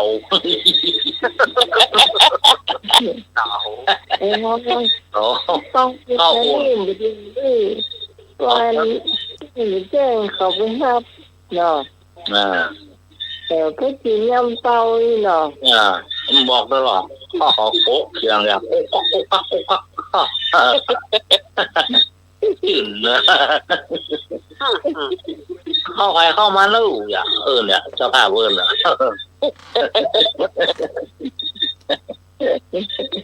ตัวพ่อก็โคตรมาลังหลังนะดองมาเนี่ยนะพ่อมีไอ้ประตูโคตรเท่าเนี่ยค่ะเห็นไหม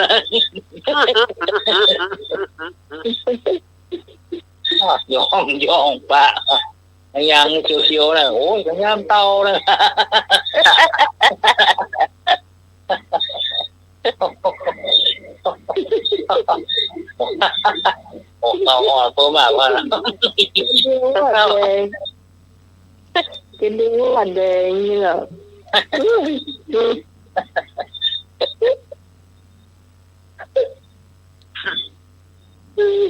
ไม่ทุกข์อย่างนั้นเหลือพวกป่ะโอ้ย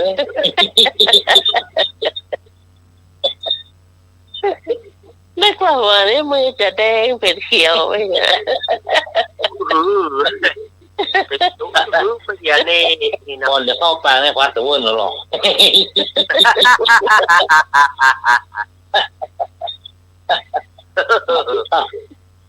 เหลือแก้วพริกแก้วเหมาะหรอกบอกไว้โขมโขมละเลยสีเขียวสีแดงสีเขียวนะเนาะโอ้น้ำลายไหลแล้วเนี่ย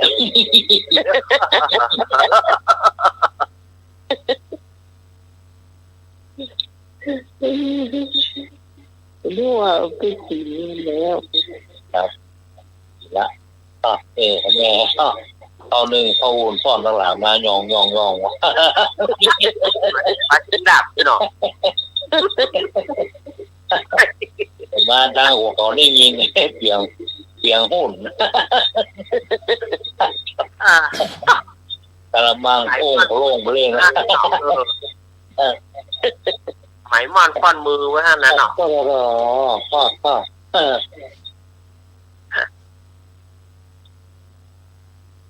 โอ่งในกระมังขาวนะกระมังขาว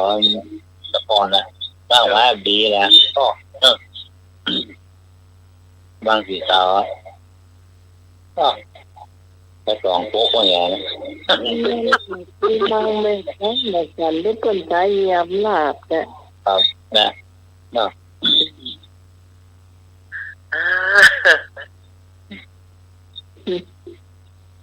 เจ้ายามเตาไปแจกเปิ่น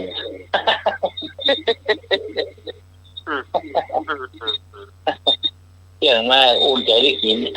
ของดีๆพ่อง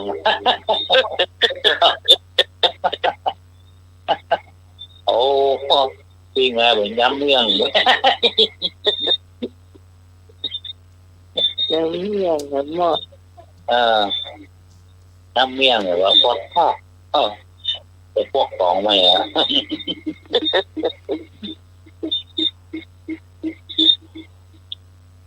ะจบการเปิดปีเลยเนี่ยแล้วคนมาเดียวหมูจับโคนเนอะเดียวนะหมูจับโคนเนอะโคนน่ะบอกหูจักนั่นแหละ หมูจับเนาะว่าอุ้ยโคนไงอะไรนะวะ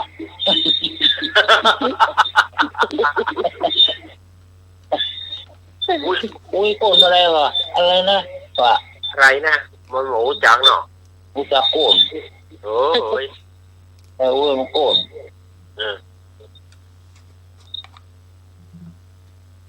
นี่โคนละอะไรนะโอ้ล้มอ่ะเหลือตาหัวอ่อนหูอ่อนเดียวอ่อนหูหรอมุ้งจะโกนแล้วนะก็จ้ะก็เพราะอย่างก็เขาใจสื่อกลางใจภาษากลางไปบอกคือเขาก่อนนั่นนี่ครับเดี๋ยวละผู้ใช้กันไม่ได้ละเดี๋ยวให้เป็นคนเมืองถ้าเป็นคนเมืองสอนลูกอุทัยอ่ะแม่ครับถ้าเป็นจะเริ่มจะได้กับหมูมันจึงดีเนาะมันจึงมีเขาหน่อยเดียวหน่อยจังเจ้าก็บ่มีค่าแต่ก็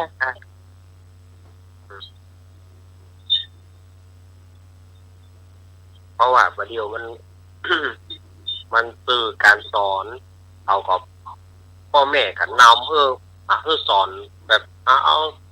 ภาษากลางนั่นนะแล้วแถมหน่อยเขาจะเป็นเองก็ต้องหายไปใหญ่กับมันจะปิกมาเป็นเมืองเขาเนี่ยมามีละแล้วมันเพียนปุ่นเนาะเนี่ยปุ่นผู้ไทยกับผู้ไทยอ่ะเนี่ย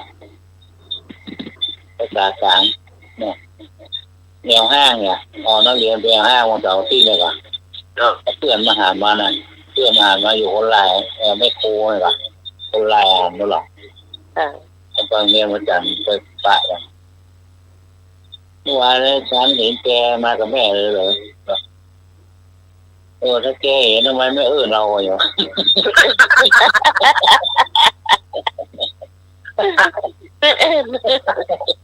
มาโอ้แม่มาให้หัวโต๊ะให้โลกาเห็นแล้วยังไม่อีก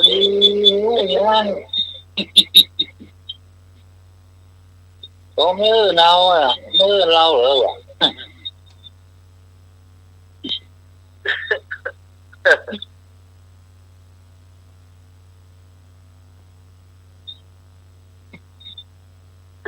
ผ่านไป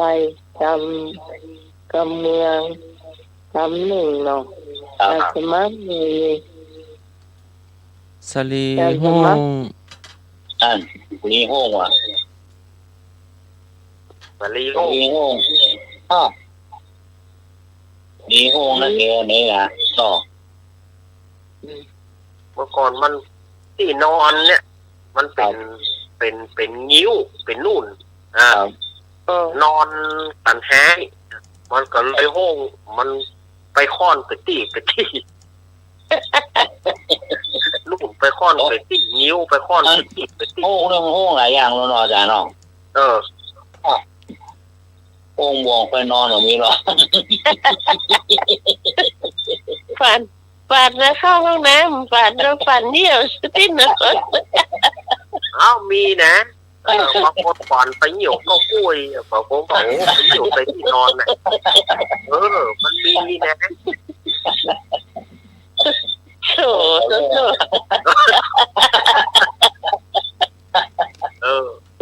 ่ยวมันไปเยอะมันไปยอมยุดจ้ะมันเหนี่ยวไปที่นี่ซะเนาะ ตัวมันน่าสิบเนาะ ตายเจออย่างนี้ ย่างเนี่ยแต่มันจะเอาต่อเดือนสิงหากันยาเนี่ยมันจะเอาจะดีหน้าฝนนิด หน้าฝนเหรอ ก็คืนอ่ะฝนซื้อมาข้าวเดียวอะไรยักษ์ตีกันฮะ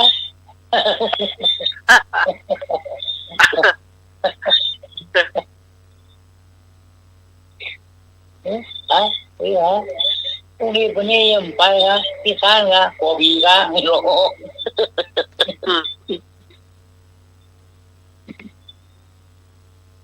แต่ฝันเนาะ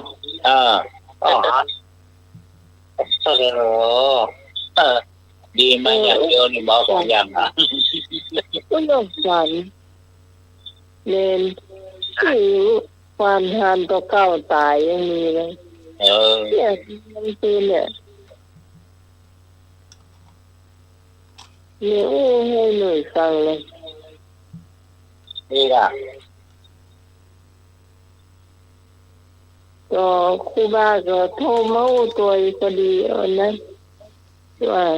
วันนี้แม่ฝันหันตัวเก้าตายว่ะสุดท้ายว่าโอ้เดี๋ยวนี้แม่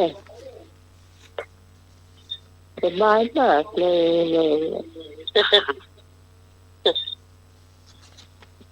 ฝันหันตัวเก้าตายแต่จำไม่ได้ว่าทำบุญจะนั่งหรอทำบุญจะนั่งหรอทะเบียนงานไปเรื่อยๆหรอเนี่ยว่าซอยนักที่จบที่พี่การอีทำบุญไปต้องตรงกันตรงแล้วเนี่ยสะสมบารมีไว้บุญโอ้การน้องน้ำมีบุญเนี่ยมุโตเลยนี่นะผมต้องปวดทุกข์แต่จ้ะหน้าเขียวหน้าแดงนี่ปวดโถปวดจ้ะบุญกำบุญจูหรอก็ถือว่าเรากุฏิวิหารศาลาเวลาแขกต่างบ้านมามันตึงพออย่างมันตึงดำไปห้องน้ำก่อนละก็ต้องแน่นอนจ้ะน้องมันตึงไปกุฏิศาลาก็ได้มันตึงมุ่งปุ้นนะจุดหมายปลายทางของห้องน้ำก่อนเกิดอ่ะไปเพื่อคอกซ่อนเนอะคอกซ่อนในเดือดร้อนเนอะทีนี้มันมีมดหนูที่สร้างห้องน้ำเลยโอ้โหได้ที่กลางได้2 ห้องเอานะต่อห้องละได้35,000เนาะครับโอ้คงจะทำไม่ได้ขนาดนั้นเนาะเพราะว่าเงินเราก็คงมันน่ากลัวแล้วทีนี้กวางขึ้นมาช่วยนี่แต่เนี่ยโอ้ฟังเลยหรอกต้องตกอันเอาไปหม้อไม้ดีนะจ๊ะใจหลังพ่อโด่งนะแต่จะได้ก็ช่วยกันไปนะจ้ะไป เพิ่งไปก็สะสมไว้เนาะ จ้ะ ตามที่ไอ้เองก็มีแล้วก็เอา ตามกำลังจ้ะ ของเจ้าว่าหรอกแข่งจ้าแข่งไม้จะต้องแข่งกันเนาะ จ้ะ ใช่ป่ะ โอ้สถาเปิ้นก็นักเปิ้นกันนะดันตันน่ะเนาะ นักการ้อยโมเงินดอกเนาะ เมื่อแรงอ่ะโอ้สถาดันตันนี่นะครับ เป็นมาจะหลอก อย่างเป็นเมืองกำนาวัดนี่เด็กจะที่กันแถวหน้าบ้านน้องน่ะแล้วก็ทางนอกเหนือนอกใต้ชาติกลางสนกไปจุกันที่สลีเนี่ย งานบุญนะครับเนาะงานสมบูรณ์เป็นเจ้าภาพเด้อ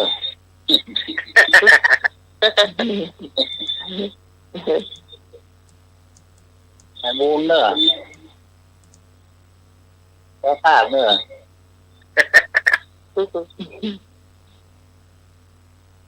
บุญวัดตอนตังตัวฟังอีกบ่ครับถ้าตอนตังฟังจะหลายดาวฟังเนาะนะฟังไปเตะรับไปเตะรับยุ่งตื่นกับฟัง อันหมดเลยหรอ ครับ สงสัยว่าองค์บอกว่าจะไปที่ไหนโซบลินเลยฟังบ่ครับ จ้าแม่ก็ไพ่ก็ขอมูมันต้นก็ ได้ ตา หลวง แท้ โตไม่ย่อยดักปิ้งเลย ไม่ย่อยแกว่าให้สบาย แต่เจ้าก็โทรมาหาเนาะพอดีอยู่ในงานธรรมสัญจรน่ะ ครับ นั่นได้อู้เปิ้นจ้า เป็นงูสวัสด งูสวัสดิ์หัว ปฏิไปหงยาวเพิ่นจะขูดว่าโอ้แม่ต้องปิกมาแล้วไปจูหมอเป่าเอาหงบานน่ะเพิ่นถึงจะขูดอย่างเดียวอะ ครับ โรคงูสวัสดเนี่ย ครับ ว่าเอามาจูหมอเป่าเอาถามว่าแล้วแกโทรมาภายหลังว่าดีขึ้นมาละนี่นะ ครับ บางคนเปิ้นเป่าขึ้นเนาะเป่าเจ็ดเท่ เพราะว่าอาศัยหมอเป่าอย่างเดียว ครับเย็น ถ้า เนาะ ไปโรงพยาบาลเนี่ยเจอขูดออกตึงเนื้อตึงหนังหมดอ่ะก็อย่างน้ำมันหัวกดาบ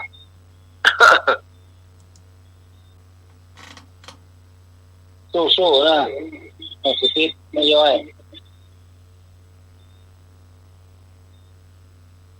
โอ้ยิง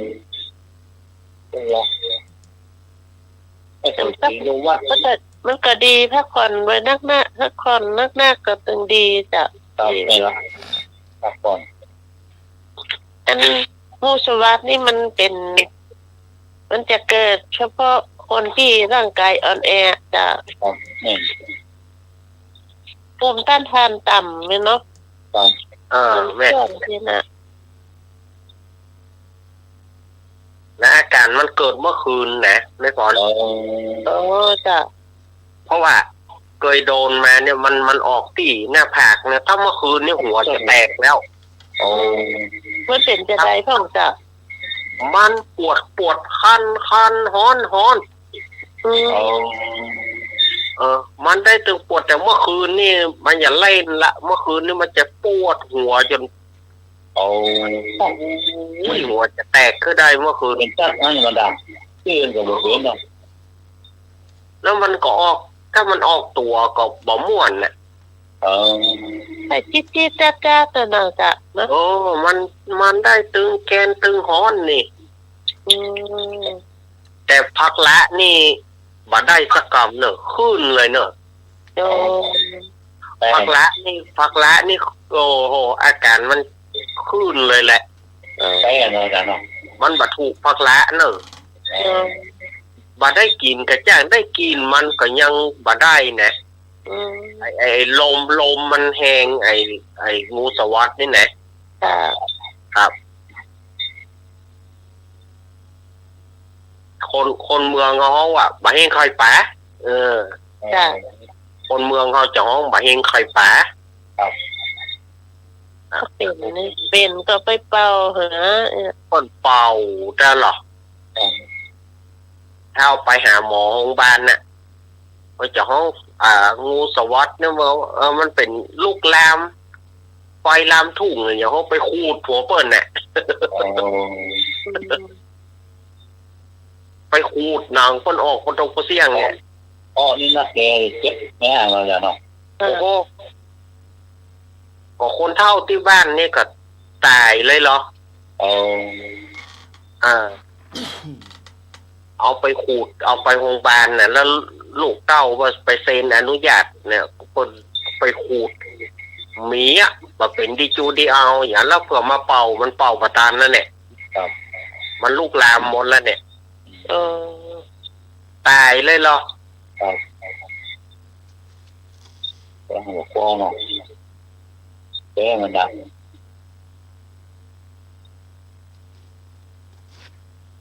สลีห้องโตบ้ามาเลี้ยวเจอกันสลีห้องเนี่ยมาเลี้ยวไปหายเจ้าเดียวสลีห้องเนี่ยห้องมันหลายห้องแล้วนะมันเป็นหลายห้องแล้วเนี่ยออกพวก2ตัวบอกว่าโยกแขนพวกก้าไว้เลยน้อยหานานหือน้อยหานะนี่ซ้ำกับกันอยู่ที่เก่าน่ะด่ะน้อยเป็นคนที่ศึกเป็นสมณเณรมีใจหานคิดเชิงลูกนานคนที่ศึกขณะเป็นตุเจ้ามีความใจเย็นคิดเชิงลับน้อยนานแหมสลีนนห้องฟูกยุบลงเป็นแองคือคนขี้เกียจนอนวันค่ำสันหลังยาวเอาแต่นอนอันนั้นบางออนเอาแต่นอนบางออนเอาแต่นอนแกนอนอิ่มนะนอนอิ่มล้ำหรือว่าจะอะไรครับนอนมันนอนอิ่มล้ำหรือว่านอนก็ว่านอนอยู่ตลอดเวลานะกะโอ้ยนอนนอนจบที่นอนมาจบปเป็นพอยที่นอนนี่กันเนาะแล้วคือดาราไปเล่นหรอกก็ต้องอันนี้ก็นอนเป็นห้องอ่ะนอนนั่นเนาะพอสลีเป็นห้องดาราหรอกเนี่ยคำคืดดีขายสลีนอนศาสตร์คำคืดฉลาดขายศาสตร์นอนสาลีกองคืดดีขายสลีนอนศาสตร์ก็คือว่าคนที่บ้านมีอยู่แล้วขายแต่ไปอยู่กระต๊อบบ้านมีประยูขายบ้านเนี่ยนะเพราะว่ากำกึดดีขายสลีนอนศาสตร์คนกึดขนาดขายศาสตร์นอนสลีคนกึดบอกนี่ละตั้งหอมเงินหอมทองมาแต่งบ้านใหญ่เลยมันก๊อปกันนะมันปิ้นกันนะก๊อปกันนะนั่นเตะเงินขายเนาะอันนั้นเตะเงินขายกูไม่บักไม่เนาะก็ขายบ้านไปอยู่อันบ้านพักคนชราจ้ะเนาะป้าของหน้าคนชราเดือดร้อนเลยที่เงินขายสลีนอนศาสตร์มันขายให้กับคนที่เรียนเนี่ยค่ะคนที่ไปซื้อขายศาสตร์นอนสลีเนี่ย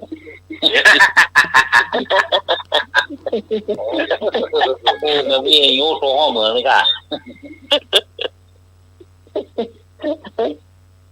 โอ้แต่หนู เอาภาพถูกมากขอซื้อเลยเนาะ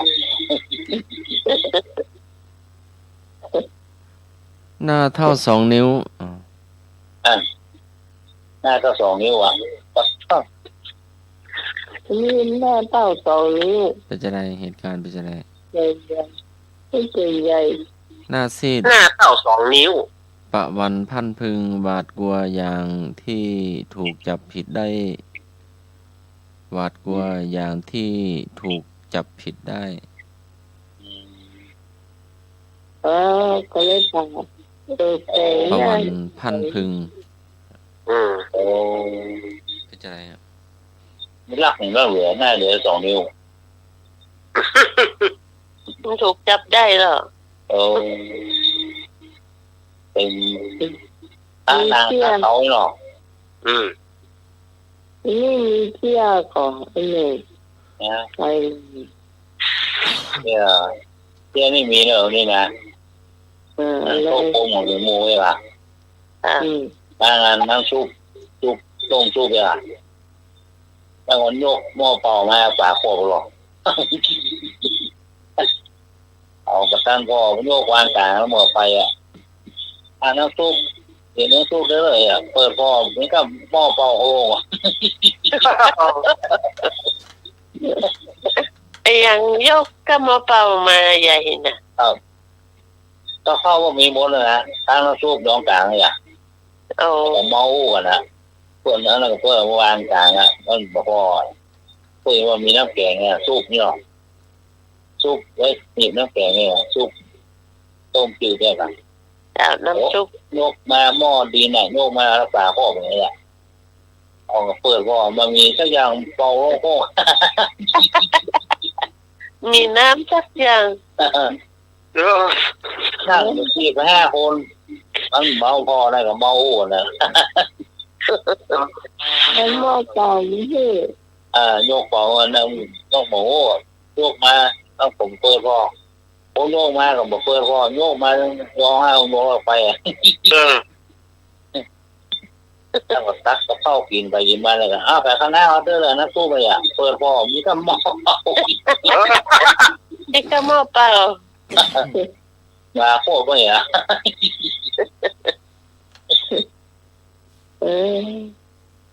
มาตั้งนานไปตั้งนั้นตัวเองหรอ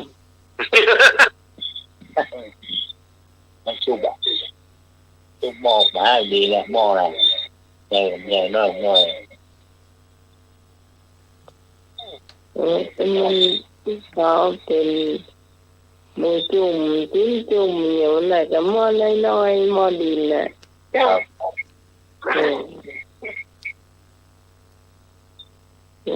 เลยเป็นเลยก็ตั้งใจให้เราจ้า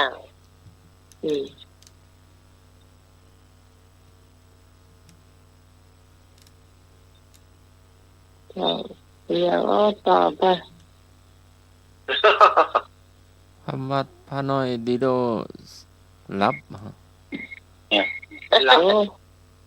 พอสวดมนต์ต่อมนต์แล้วนั่งสมาธิแล้วตื่นว่ะผู้ฟังเรียนแล้วหรอพวกนี้ไปโรงเรียนแล้ววันนี้26แล้วก็ปฏิบัติธรรมสัญจรหลวงพ่อให้ปฏิบัติที่ธรรมสถานบ่ายโมงวันที่26ท่านไหนว่างก็มาเด้อผู้ว่าวันที่26วันพุธก็วันที่23วันพุธวันนี้ที่วัดปานพรมะรืนก็วัดสันดอกพระอารามหลวง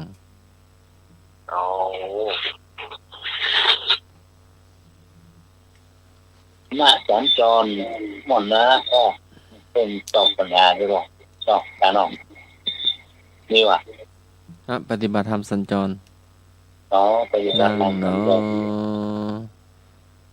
นั่งเนาะเตียวเนาะคิดถึงวัดเนาะอะไรจะได้เจ้าวัดแล้วนี่อันนี้สุมาเหนื่อยนี่ก็ว่านะย่างน้อยนะตัวย่างน้อย ก่ย่างเนาะ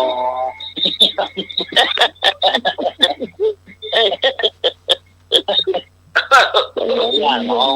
อยากกินข้าวโอ้ยเลยก็จีย่างหรอก มาเลย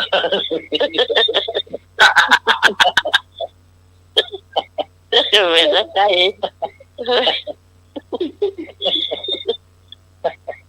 ไก่ย่างเนาะโอ้ดังนะหมูย่างเนาะไก่ย่างถ้าเราเนาะโอ้อยากกิน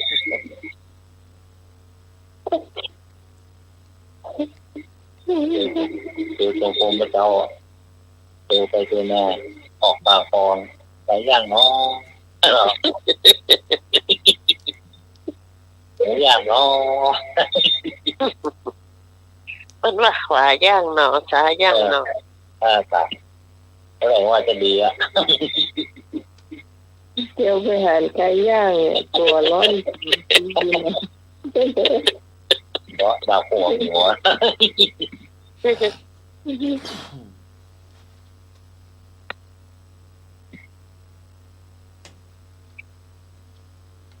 ไอ้ยังหมวกขาวเสื้อดำ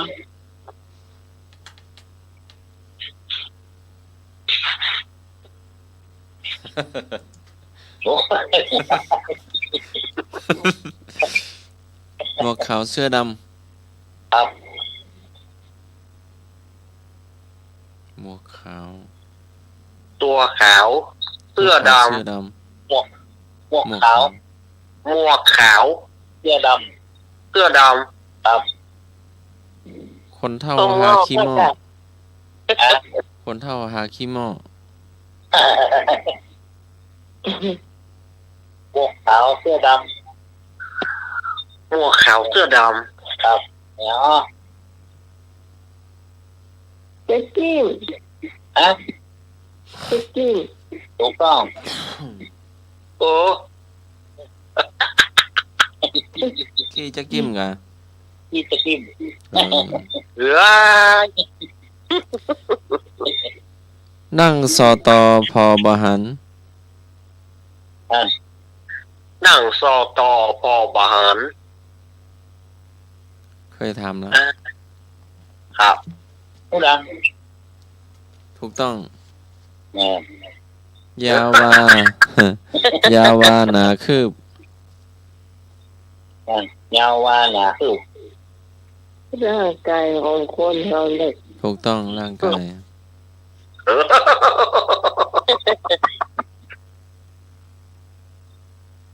อยู่หน้าพอที่ใดกับบหัน อยู่หน้าตัวเก่าแท้ๆพอที่ไหนกับบหัน กิ้ว ยัง จะปลาเขาเนี่ยกับข้าวรับ อยู่ ตา หน้าพอบหัน ข้าวรับตาที่จะไม่หันเลย แต่มีแน่พอแน่บหารเนี่ย แน่ครับ หน้าผากลงตาหนุย หน้าผาก น่าค่ะ หน้าผากลงตาหนุยอะ แล้วค่ะ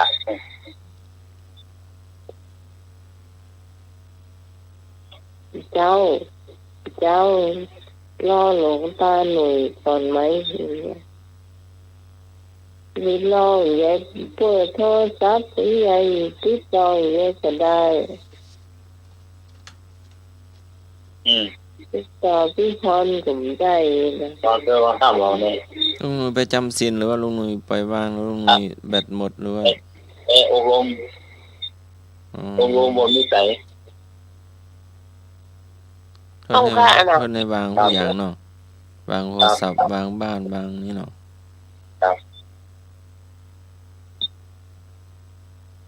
หินข้างหน้าผู้มุสลิมนักเนี่ยครับเบาๆห้องแต่ผู้พามาเลยต้องหนีเลย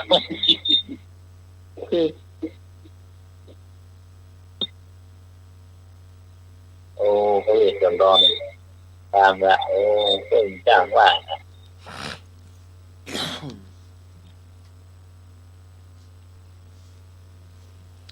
ไข่อะหยังอยู่สูงที่สุด ไปอะไรเสียงที่สุดฮะ ไข่ดาวไข่ดาว ไข่ฟ้า ไข่ฟ้าวะ อ๋อ ไข่วัวไก่ ไข่ฟ้า ไข่อะหยังอยู่สูงที่สุด ไข่ฟ้า ก็ไข่ฟ้า ไป ฟ้า โอ้โห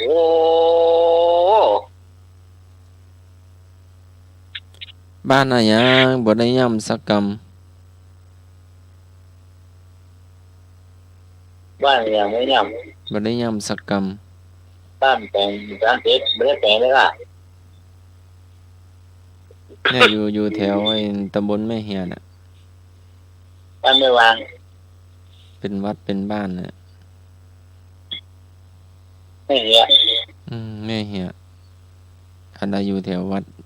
แถวแม่เหีย เพราะว่าไม่เหี้ยอะไรหรอก ฮะอยู่ตำบลแม่เหียบ้านท่าข้าม โอ้ไม่ได้ข้าม วันได้หยอบเนาะข้ามไปอ่ะ กิน ไอ้ ตัง ไข่อะไรน่ากลัวที่สุด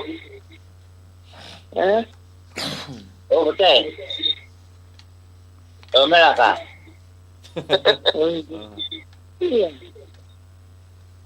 ไข่เหนียวมากกว่าที่สุดเดี๋ยว เดี๋ยวนกอะไรน่ากลัวที่สุดไก่ นกกระปูตาแดง นกอะไรน่ากลัวที่สุด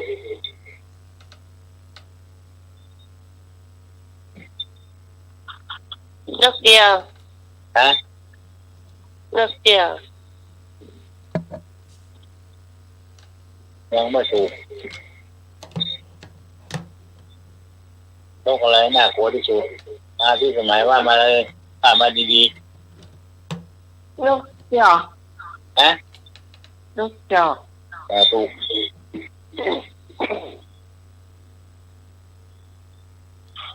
ตัวมันใหญ่มันน้อย โอ้ไข่โจรเนี่ย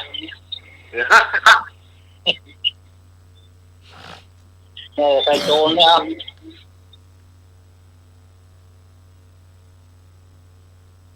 นกก็เนี่ยมาตัวมาอ่อน นกจิก นกปีกถูกเชื่อ อ้าวแม่ นี่ป่าแน่นอนนี่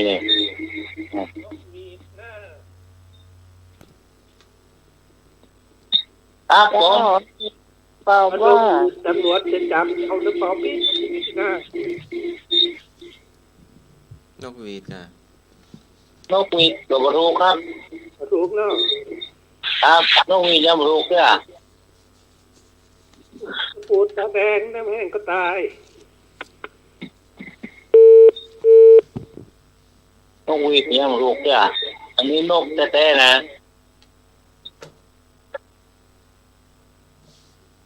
เน่าเนาะ เจ้า เน่าที่โคนจากที่โคนนี่เปิดเผยนะเน่าคนเริ่มเปิดแล้วนะ เอาเลย อะไร นกยุง โอ้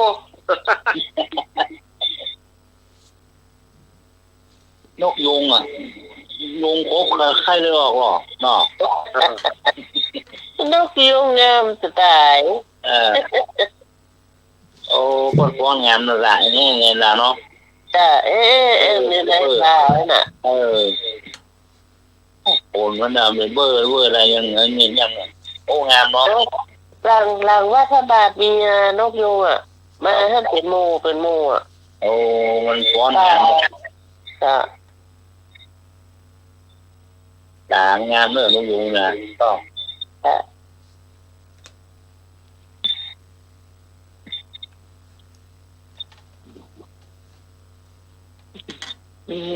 ต่อไป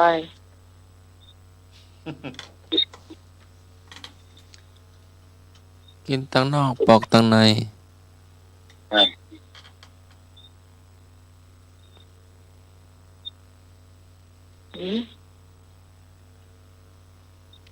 ปอกตังในกินตังนอก ปิดตั้งนอกบอกตรงไหนล่ะอาจารย์ ปอกตังในกินตังนอก กันบอกตรงไหนตั้งนอกอ่ะ กินตังนอกปอกตังใน ใช่ไปใกล้ เลย ไก่ไก่เด้อไก่ไก่ ถูกต้อง ใกล้ๆแต่กะบอกเอานั่นออกอะเนาะ ก้ามบ่พ้นสักก ฮะ ำข้ามบ่พ้นสักก ข้ามบอกโป้นสักก ตอนนี้ประตู ำลุงหนุยเต้าขาตัวเก่า โอเคก็เต้าพูดกัน ข้องปกติบอกว่าข้อง โอเคก็หรอก เคยข้องขาตัวเก่านะ โอเคครับอ้อมจะดีอ่ะเดียวห้องก็เต้าเนาะ ห้องตัวเก่านี่มันมี เนี่ยจะล็อกน้องเนี่ยจะล็อกต้นตีในความสบายด้วย เดียวก็เดียวล็อกก็ห้องต้นตีนะสบายด้วยมือโค่นว่ะ ก้นรู้ฮันแล้วเข้าลูกน้องของทั้งเนี่ยเบอร์วะ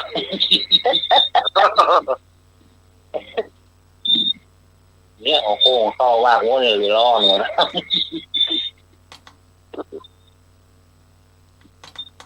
ไก่แม่ยายขอบหัว ไก่แม่ลายจ้า ไก่แม่ยายกวบหัว แม่ยาย ไก่แม่ลายยายขอบหัว แต่เวลาอะล่ะ ไก่แม่ลายยายขอบหัว วนไฟ ขี้ควายมาครับ โอ้ ควายไอ้กี้ควายเดี๋ยว ลาย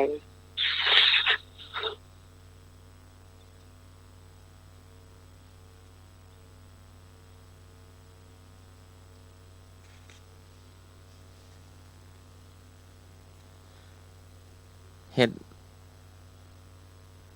หมดแล้วหรอ เห็ดดอกน้อยบานบนเขาเขียว กินคนเดียวร้อนตึงบ้านร้อนตึงบ้าน เห็ดดอกน้อยบานบนเขาเขียว กินคนเดียวเดือดร้อนตึงบ้าน อ่านให้แล้วตอบแล้ว ตอบได้เลยเจ้า ครับผม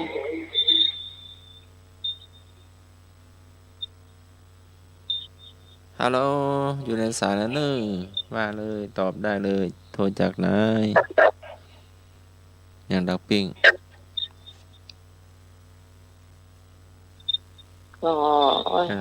คำนี้น่าจะเป็นตาหูอมจันทร์ค่ะ กบกินเดือนเฉลยกบกินเดือน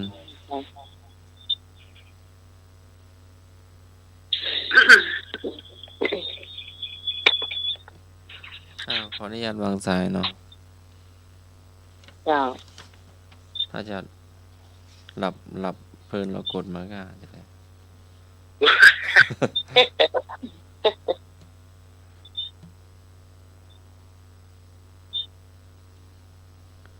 ประตูปิดหลังคาเปิด ประตูปิดหลังคาเปิด ประตูปิดหลังคาเปิดพี่เนาะ ครับผม อะไรเนี่ยหวย ย่างมันอยู่ในกลางตุ้งอะในแถวบ้านก็มี แต่บ้านนอกก็นะ อ่ะ อะไรก็คอกวัวคอกควายครับ โอ้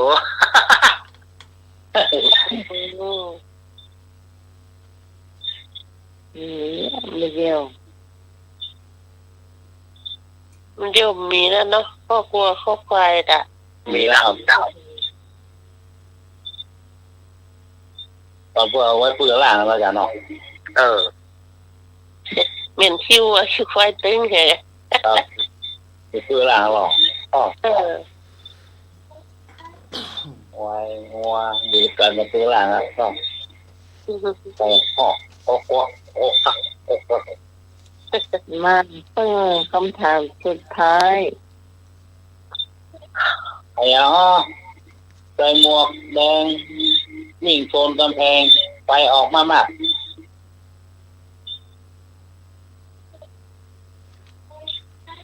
ไม้ขีดไฟถูกต้องจนกำแพงแตกอ่ะก็กาแฟปอกโซ่เนาะจ้าสำหรับวันนี้ต้องขอบคุณกับขอบพระคุณนะเจ้าสารวิศวะธุรกิจเจ้าผู้อำนวยการสถานีที่เมตตาเวลาให้กับรายการธรรมะคลายเครียดของเรานะเจ้าขอบคุณพระอาจารย์สวัสดิ์ญาณสีโลที่มานั่งเปิดเพลงฮับโทรศัพท์นะเจ้าขอบคุณพี่นันเจสีเจ้าที่มาถามคำถามมอบความหูหื่นสำเร็จเอารักสวยนะเจ้านี่อยู่ในการจบเนาะ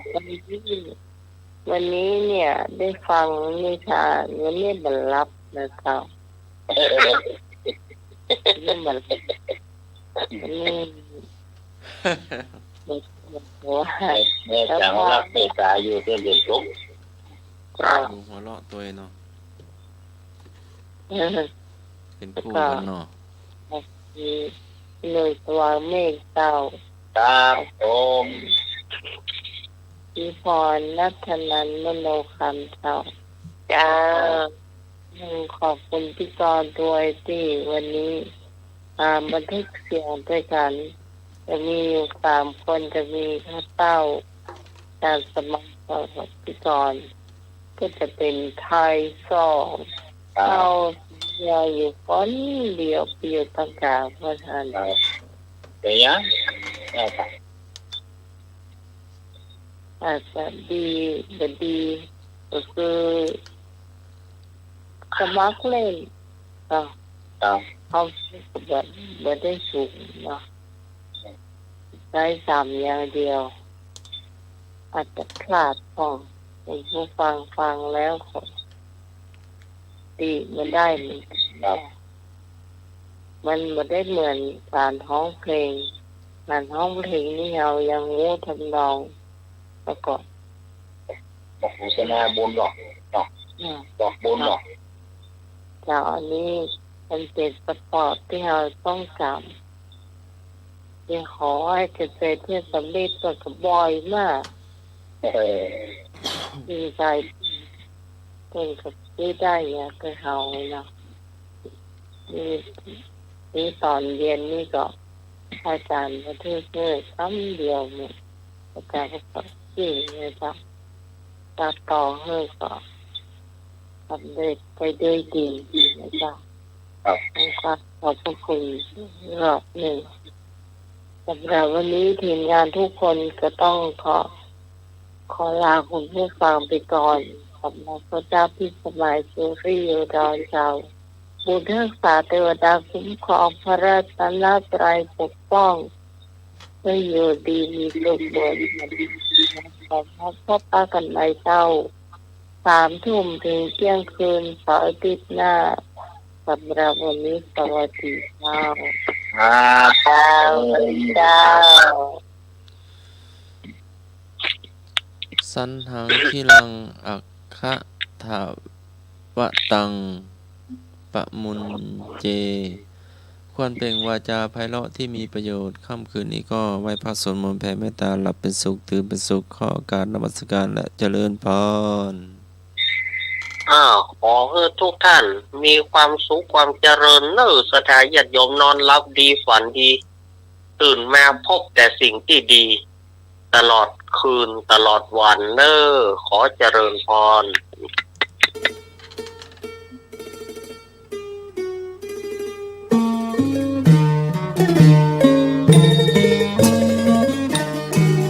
ข่าวสารเพื่อการประชาสัมพันธ์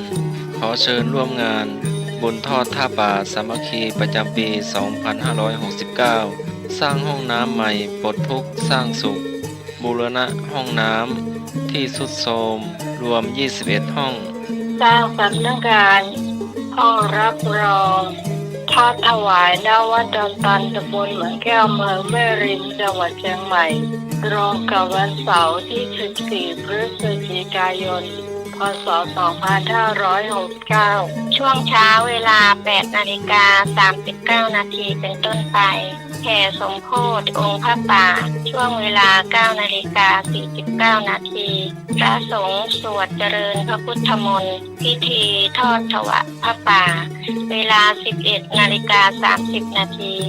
ถวายภัตตาหารเพลพระสงฆ์ในงานมีโรงทานบุญแจกฟรีท่านไหนจะร่วมบุญสามารถเป็นเจ้าภาพได้ไม่ว่าจะเป็นรายการบอกบุญสร้างห้องน้ำ โครงเหล็กเส้นละ 250 บาทปูนลูกละ 150 บาทอิฐแดงก้อนละ 10 บาทหินเทคลุกคิวละ 1,500 บาททรายเทคิวละ 500 บาทหลังคามัตตันชีทเมตรละ 200 บาทโถสุขภัณฑ์ตัวละ 3,000 บาทชุดอ่างล้างหน้าก๊อกน้ำฝักบัวชุดละ 2,000 บาทระบบท่อประปาห้องละ 1,000 บาทระบบอุปกรณ์ไฟฟ้า 1,500 บาทชุดประตูวงกบห้องน้ำเปิดปิดห้องละ 2,500 บาทชุดเพดานสมาร์ทบอร์ดพร้อมโครงห้องละ 1,000 บาท